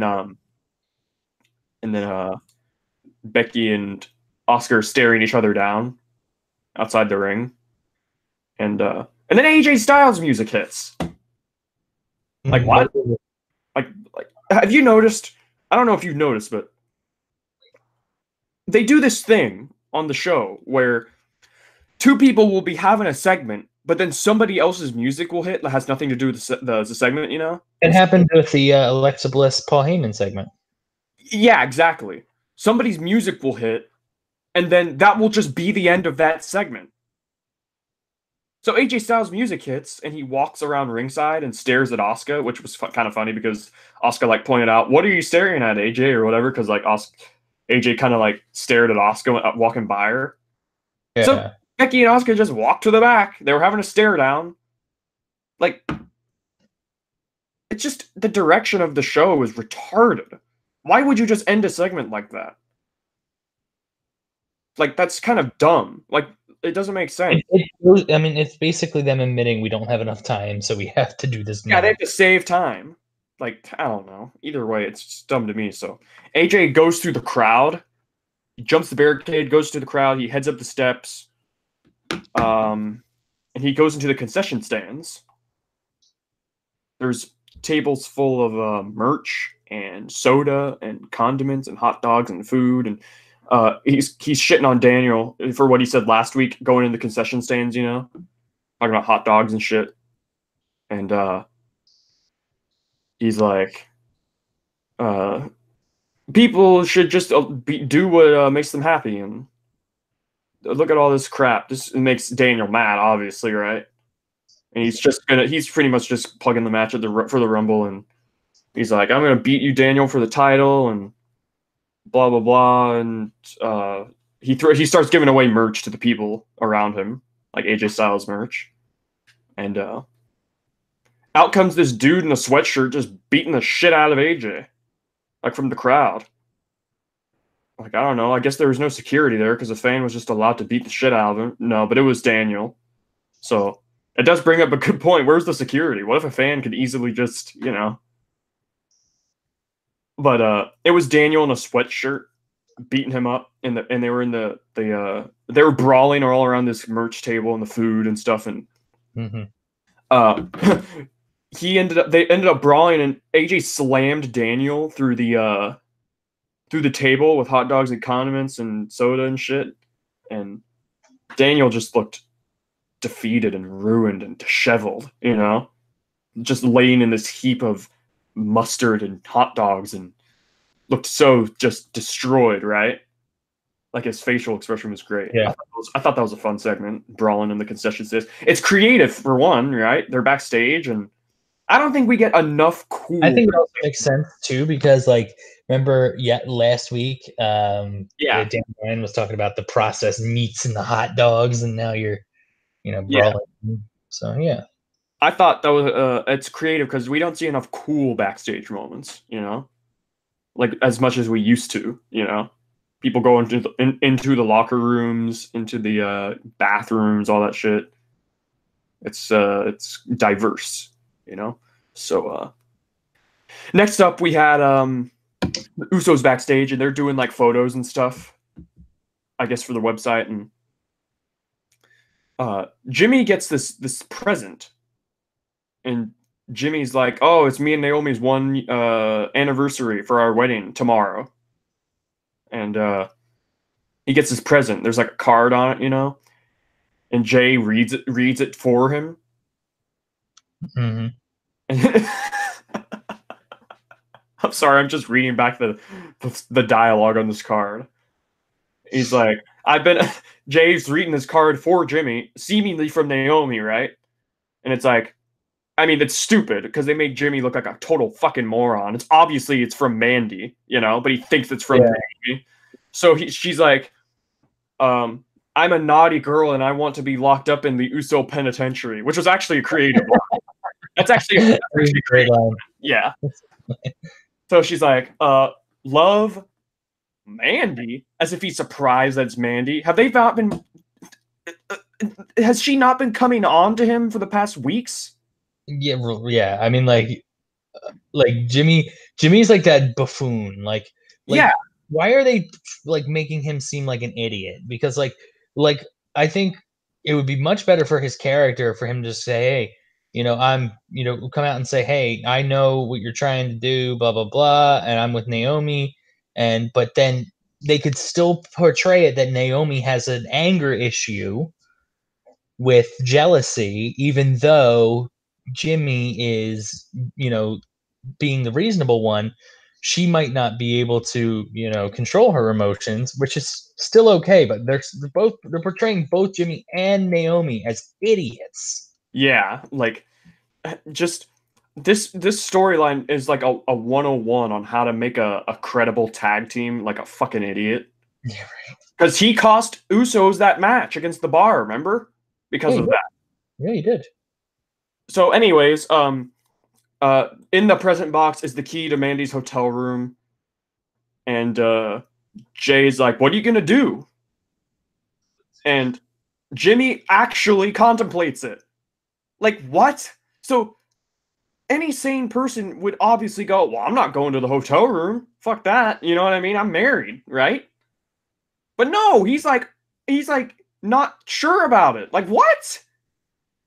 This story is so stupid. But anyways, we'll get to that. It gets better. So Samoa Joe's walking backstage, and it shows EC3 just standing there, posing, flexing. Another weird, just... Why can't they wrestle? Do they not have plans for them?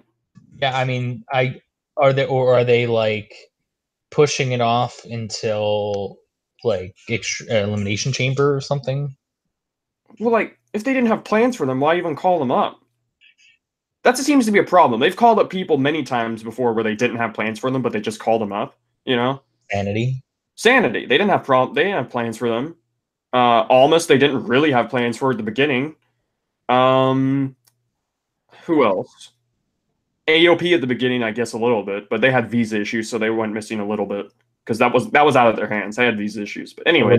Well, they got hurt. Revival, yeah, Dash got hurt a little bit.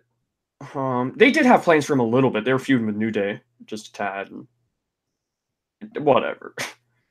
Just Almas and Zelina Vega are interviewed, and Almas says how Mysterio was his idol growing up, or not growing up, his idol like as a wrestler, you know, and he's they've been saying over and over again that they're the future. 2019 is their year, and they are the future, and I hope they are, because it's been rumored and reported that Almas is not happy right now with WWE. Mm-hmm. Like I read today that, I don't know if this is true, but I read today that Rush, it's spelled Rush. He's a wrestler, you know. He's signed with Ring of Honor, and Rush is he's a member of Los Ingobernables, or however you pronounce it. Mm-hmm. Ingobernables, who's almost like founded, you know. He's one of the founding members of Los Ingobernables, and Rush was in there too. And I guess, almost like supposedly told Roosh to not sign with WWE because it wasn't what it's cracked up to be or whatever.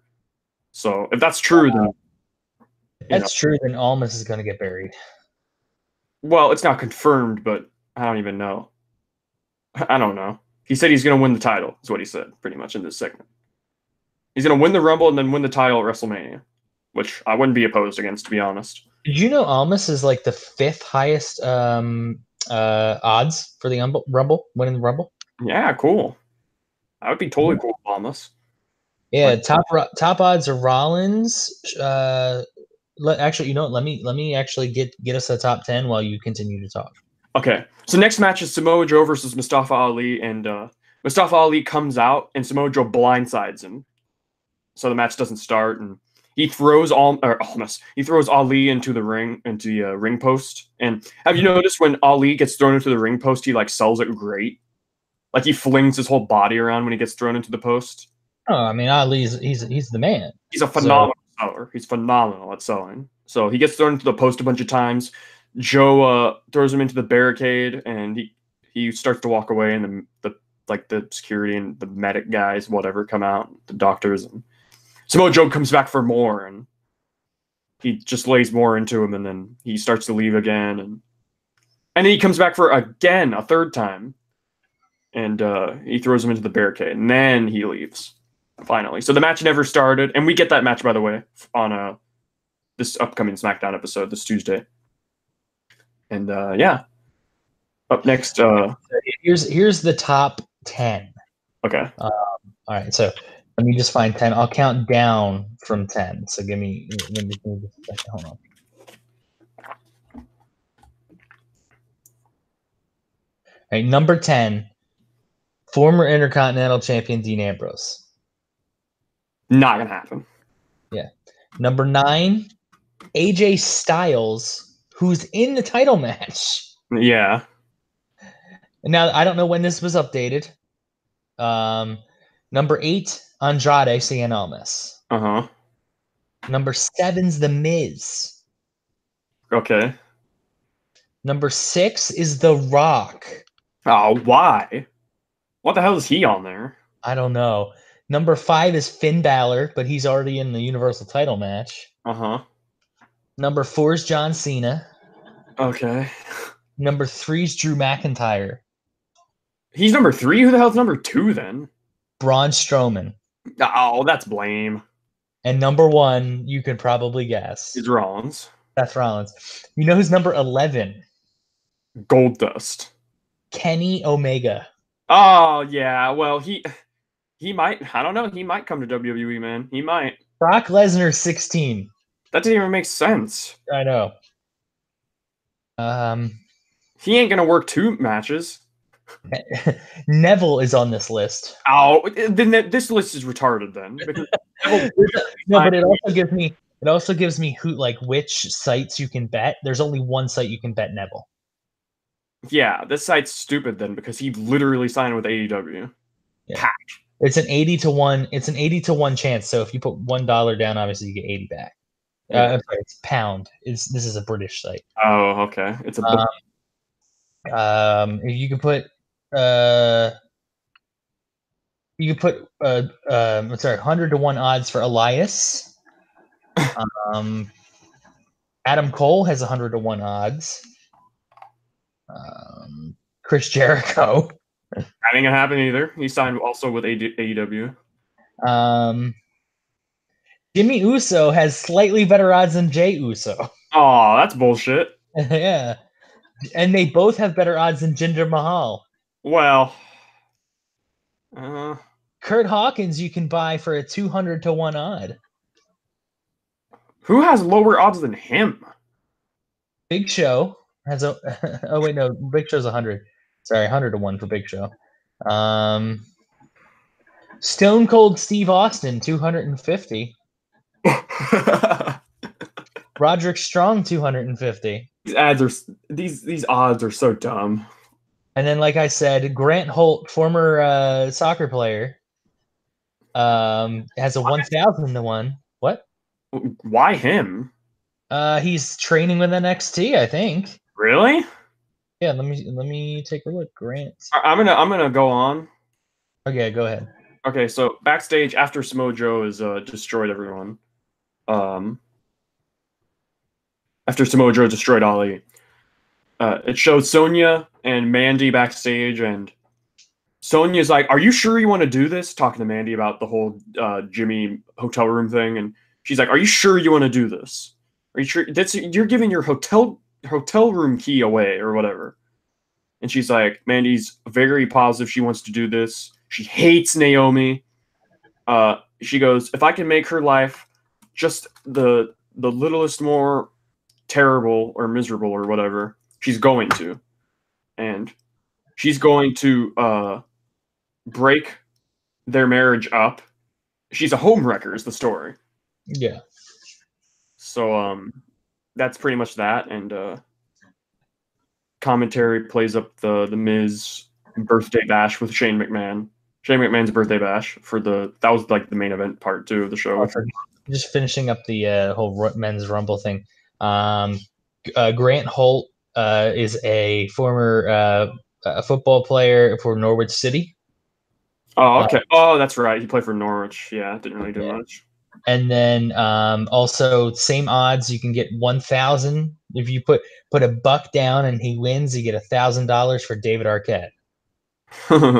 So yeah, I could see him being a surprise entrant though. Do you think Paige is rooting for Grant Holt since she's like from Norwich? Oh, is she? Yeah, I think so. I don't know. Okay, so yeah, go ahead.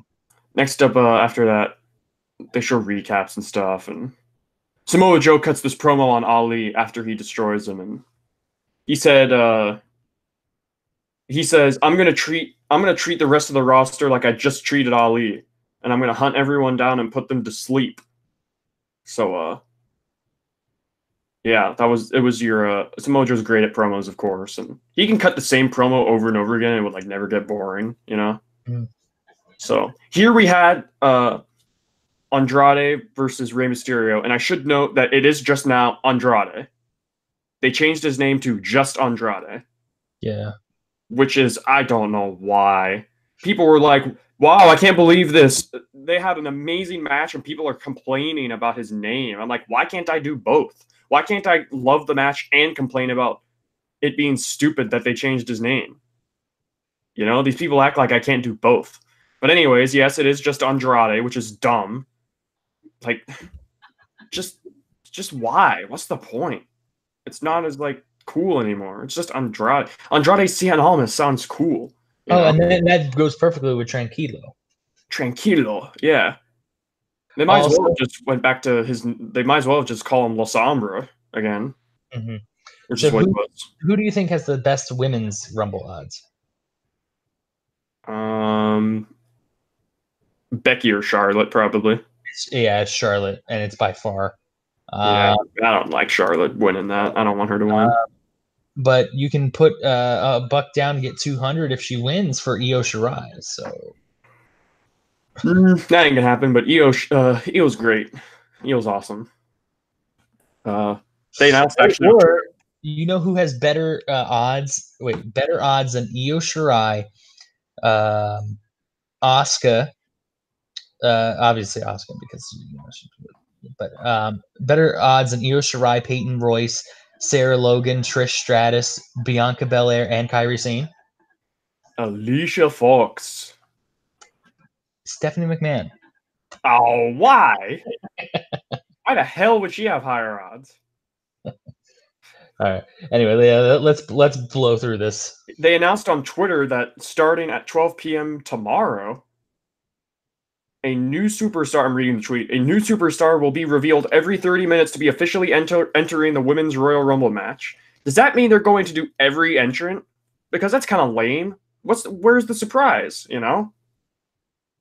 And that got that tweet got a lot of replies saying how they don't want them to do that. Yeah, exactly.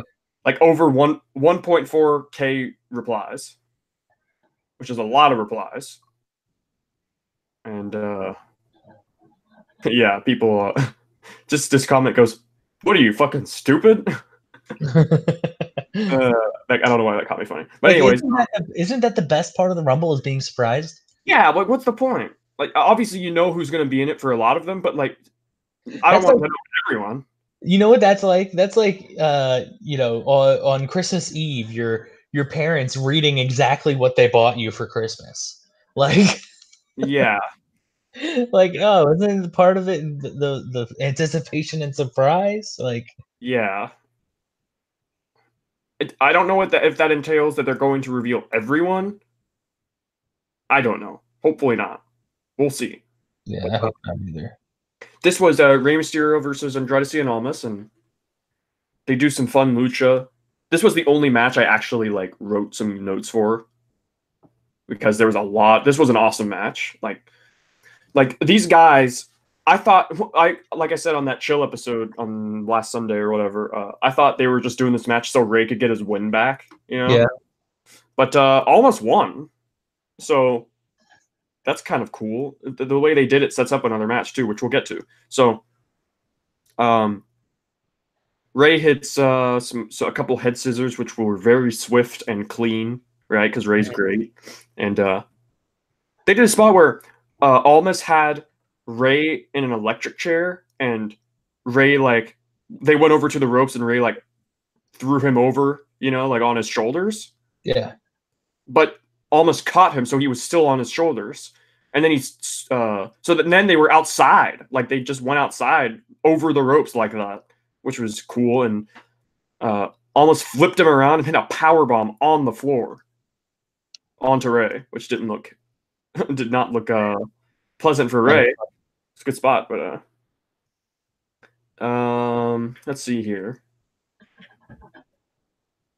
Almas just they do the spot where Almas puts Rey in the corner, like you kind of have to grab the ropes where he's going to do that double stomp, in the corner, like hang or whatever, and Rey counters it, and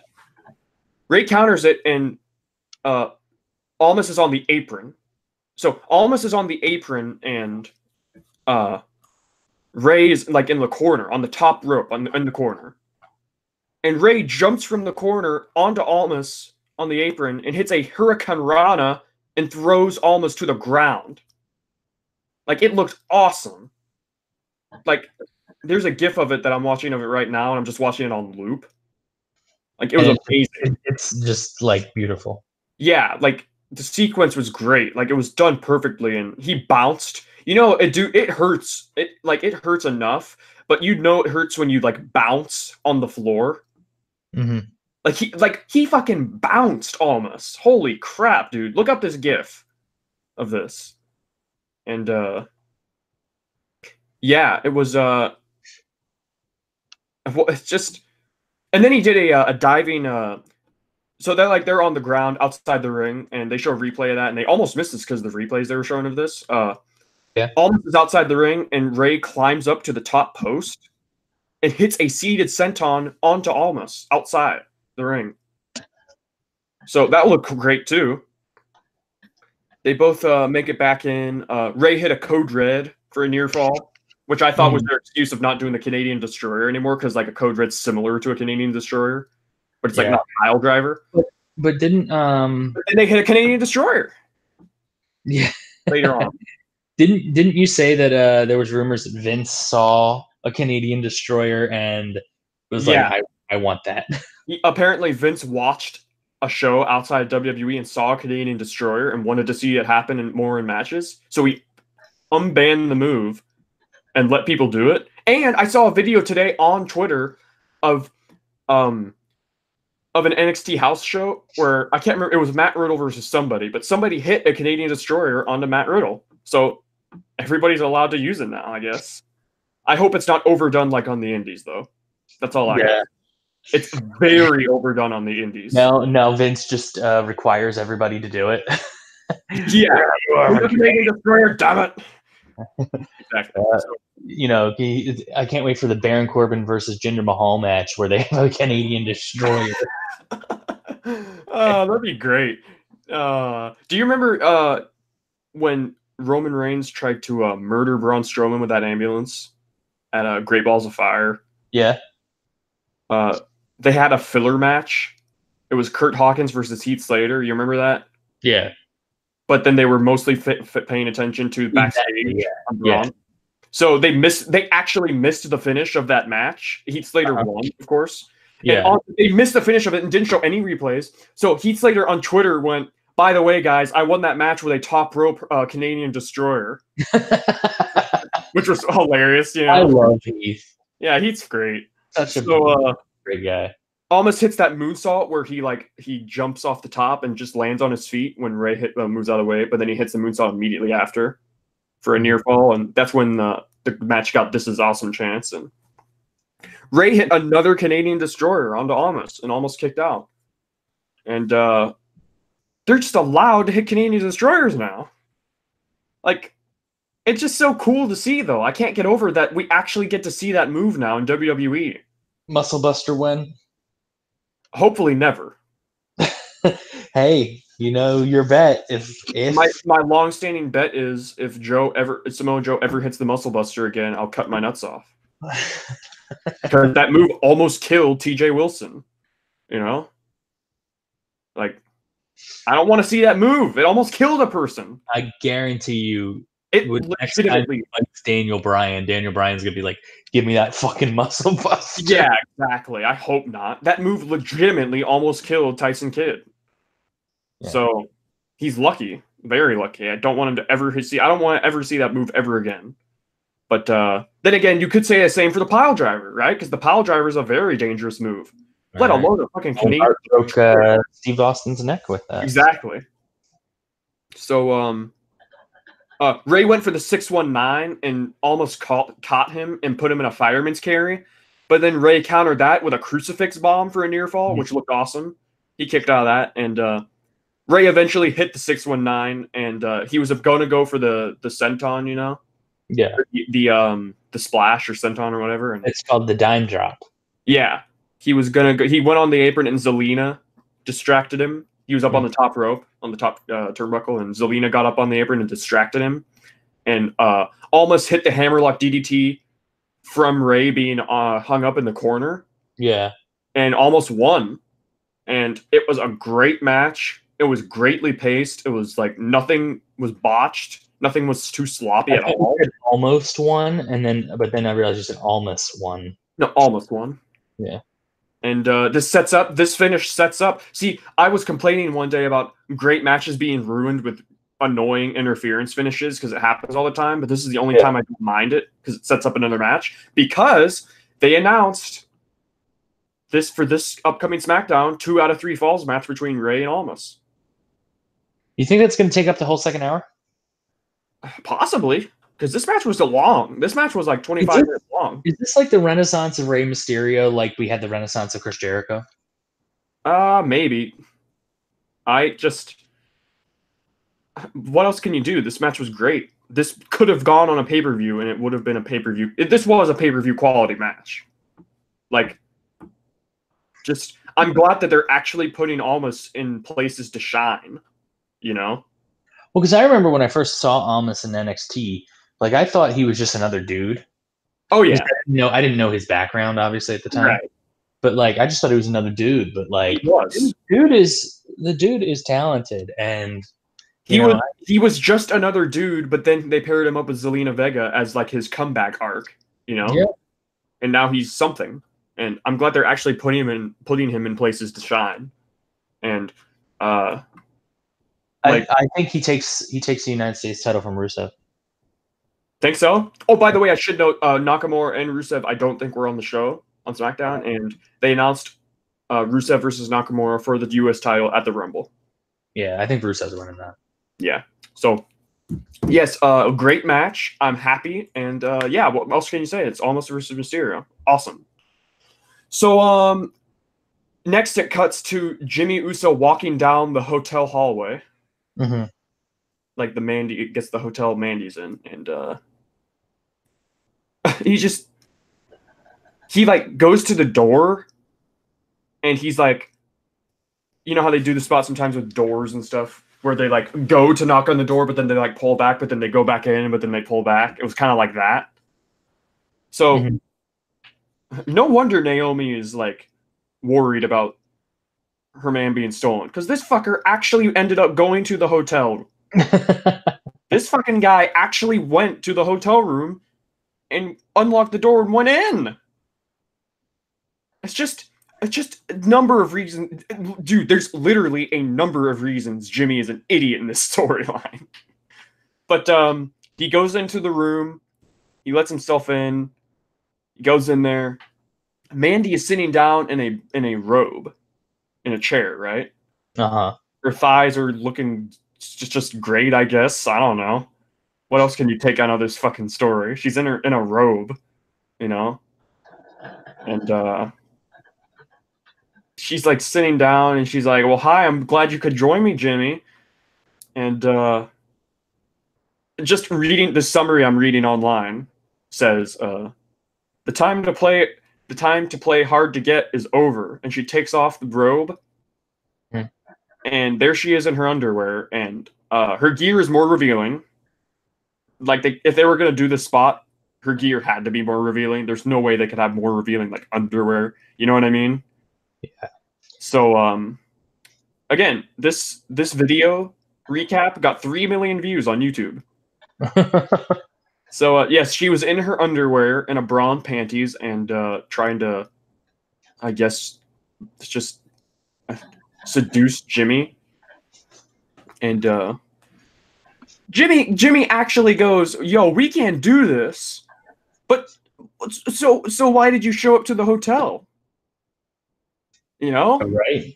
That, and like honestly, like, they're just, I mean, I guess unless their goal is to portray Jimmy as the cheater, like, I mean, like, if he is actually going to be, like, I mean, I thought the whole storyline was it was just because Mandy was trying to fuck with Naomi, and dude, you're taking you're literally right on the money. She goes, "Do you think that I honestly?" Oh no, I'm jumping too far ahead. Jimmy's like, "No, we can't do this," and he's like pointing for some reason at her tits, like he's just pointing. I don't even know why, right? Like his hand is extended out, and then a photographer busts in and like snaps photos of him like reaching out, I guess, with his hand extended, like near her boobs. So like, but the funny thing is though, is it's recorded, it's on camera. So a photographer busts in, takes a bunch of photos, and then runs out of the room. So she's like, "Oh, I got you now. I'm gonna show this to Naomi and expose you." But it's on camera. All of this crap is on camera. You saying that you're just doing this to fuck with her is on camera. So why would Naomi believe it? Does she not watch the show? So she's like, "Do you think I really wanted to be with you, Jimmy? I'm only doing this to get at Naomi," you know? Which I'm actually, the one thing they did right in this story, they actually explained why Mandy's doing this. Like, I knew because I'm smart, right? And everybody else knew. Right, but they actually explained why she's doing this. She doesn't like Jimmy. She's just trying to get at Naomi. I knew that from the beginning, but they never explained it until now. So, yes, she's a homewrecker. She's going to destroy Naomi's life, and they're gonna divorce Jimmy and Naomi, and Jimmy just leaves. He just walks away without saying anything, and then the camera pans over, and Naomi is over there. She was in the room the whole time. So, like, how did she get in the room without Mandy knowing? Well, no, because remember, Jimmy had the key card. I know, but they didn't show Naomi with him. Well, I mean, I think that's implied that Naomi and Jimmy went over together. Well, they didn't do a good job of explaining that, if that's the case. I mean, that's what I would think. I mean, yeah, your guess is as good as mine. That's honestly more plausible than this story. But they have a cat fight, a brawl, you know, and of course they had to brawl on the bed, right, on top of each other. They got to get that spot in, right? And Mandy throws Naomi over a chair, the chair that she was sitting in previously, and then she just runs away, and Naomi just like takes it, I guess. Why wasn't Sonya there to help back her up? I don't know, man. This story makes no sense. And Jimmy like comes to help Naomi up, and he's like, "Yo, are you okay?" or whatever. And it's just the two biggest idiots on the show, and that sucks because they don't deserve that, you know. Yeah. And so just to recap, it's not okay for Alexa to show her Back. her back and her exposed boobs, even though they weren't exposed, they were covered. It's not okay for Mandy to wear underwear that's actually less revealing than her actual gear. Everybody points that out, but Scarlett Bordeaux in Impact can give Scott Steiner a lap dance, and nobody will talk about that. That's because nobody watches Impact. Same week. Oh, pretty good. But same week, though. You know? Yeah. Nobody talked about it. It's just because it's WWE, you know? Yeah. So yeah, this story's lame, and next is the final segment. It's Shane McMahon's birthday bash hosted by The Miz. Perfect. And because I guess it was Shane's birthday, and he comes out, and there's a cake. There's two cakes. There's like a vanilla cake and a chocolate cake, and there's like balloons, and the World Cup trophy is there, of course. Oh, they got a vanilla cake just for Tim. Yeah. Does he like only vanilla cake? Yeah, he hates chocolate. Oh, that's weird. So he also doesn't like soda or pepperoni. Wow. Well, I'm not a huge fan of pepperoni, but soda, man, that's weird. But yeah, he introduces him. He comes out. There's cakes. He knew that Shane likes chocolate and vanilla, so he like got two separate cakes just for that. And, you fucking knew the moment you saw those cakes, somebody was going through it, right? Every time there's a cake involved, somebody's gonna. So the Miz is like, he bought a present for Shane. It's a bunch of it's awesome new shoes, like they're Jordans, I guess. I think they were Air Jordans, but they were like very good Jordans. I don't know. I'm not like a shoe guy. I don't know, like, you know. Yeah, I'm not a sneakerhead. Yeah, but I guess they were awesome Air Jordans, and he like thanked him so much for the gift, and they showed a video package dedicated to Shane that I guess Miz apparently had made just for the occasion of all Shane's best moments, you know, in his career and whatnot. And it's honestly a great video package, you know. Of course, WWE's video package creators are very good, and it shows the recaps of him and the Miz, of course, over the last couple of months, and Shane says that he's proud to be walking into the Rumble with Miz as his tag team partner. And they start to sing happy birthday, and then the bar interrupt.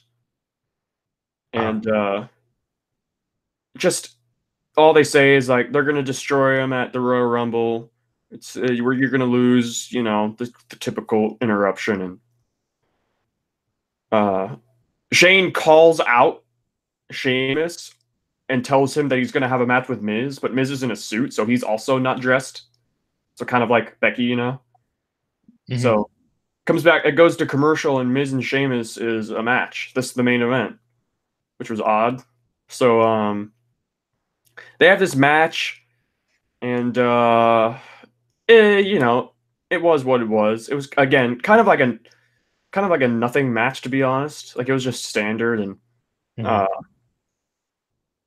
just, of course, somebody went. They cleared the ring, and the cakes were on the outside, ringside, and Cesaro. There was a spot where Cesaro got up on the apron. Of course, he got up on the apron that was like with the cake on the side of it, you know.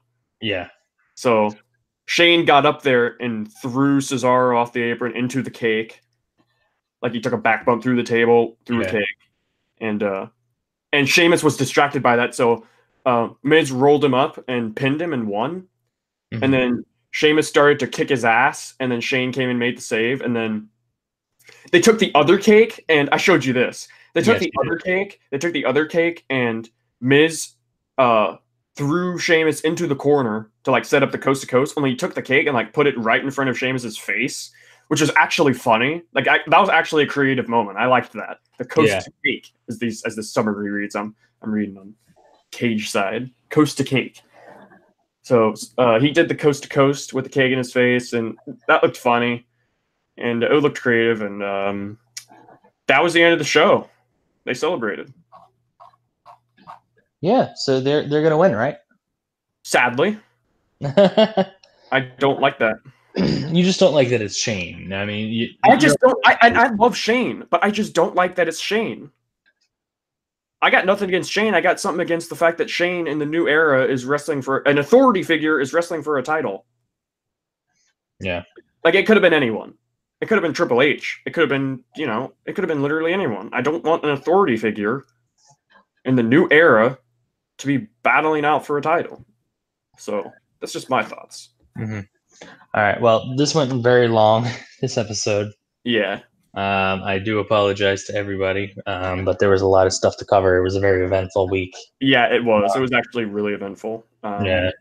And I apologize for not watching SmackDown. Yeah. If you had to ask me which show I liked better, damn. That's actually a hard question. Maybe I haven't picked Raw yet, but like probably SmackDown just for Rey and Andrade alone. Oh man, I thought we were gonna get it. It was close though. I enjoyed Raw after the first hour. The first hour was like lame in my opinion, but after that, it was actually a pretty decent show. Mm-hmm. Raw was actually decent. I didn't mind it at all. Yeah, And I mean, I can't make a vote because right. I didn't watch SmackDown, but SmackDown is normally my favorite because it helps that it's an hour shorter. Yeah. Like if it were me, I know you don't mind the 3-hour Raws as much, but like I'm not a huge fan of 3-hour Raws, so it helps that like SmackDown is. Well, it also helps when I fast forward through the commercials and everything too. Yeah, that's true. That's true. So yeah, I think SmackDown wins for me, and that's pretty much it. Yeah. All right. So I'm thinking next week we do. Hopefully, I'll be able to watch it in a more timely fashion. But I'm hoping to do for next week, the week after show. Why don't we just have a big review of all 4 NXT, Royal Rumble, Raw, and SmackDown after Rumble, but we'll do that on a weekend. Like all of them in one video? All of them in one podcast. We'll do it on a Saturday. Yeah, that's what I was thinking we would do, actually. And then we'll do it like in the middle of the day, maybe, if possible. Yeah. But that way it's not running too far in the night. Well, we don't have to do NXT. We could break it off into 2 different separate podcasts just on the same day. We could do NXT and Rumble on one show, and then we can take a couple hours break, come back later, and do SmackDown and Raw. We could do that, yeah. We don't have to do NXT since we don't actually like talk about NXT ever, but maybe some other day. Once we get the formula down eventually. Yeah, I mean, then again, it is a 4-hour show for Rumble, so. Yeah, that's what I was thinking we should do, honestly. Okay. Just in one long session. All right. Okay, so thank you everybody for listening to episode 5 of the Fortune Tellers Wrestling Podcast. Once again, my name is Juffles, that's Teebs, and we are out of here. Hopefully you guys enjoyed it, and we'll see you guys next week. Goodbye.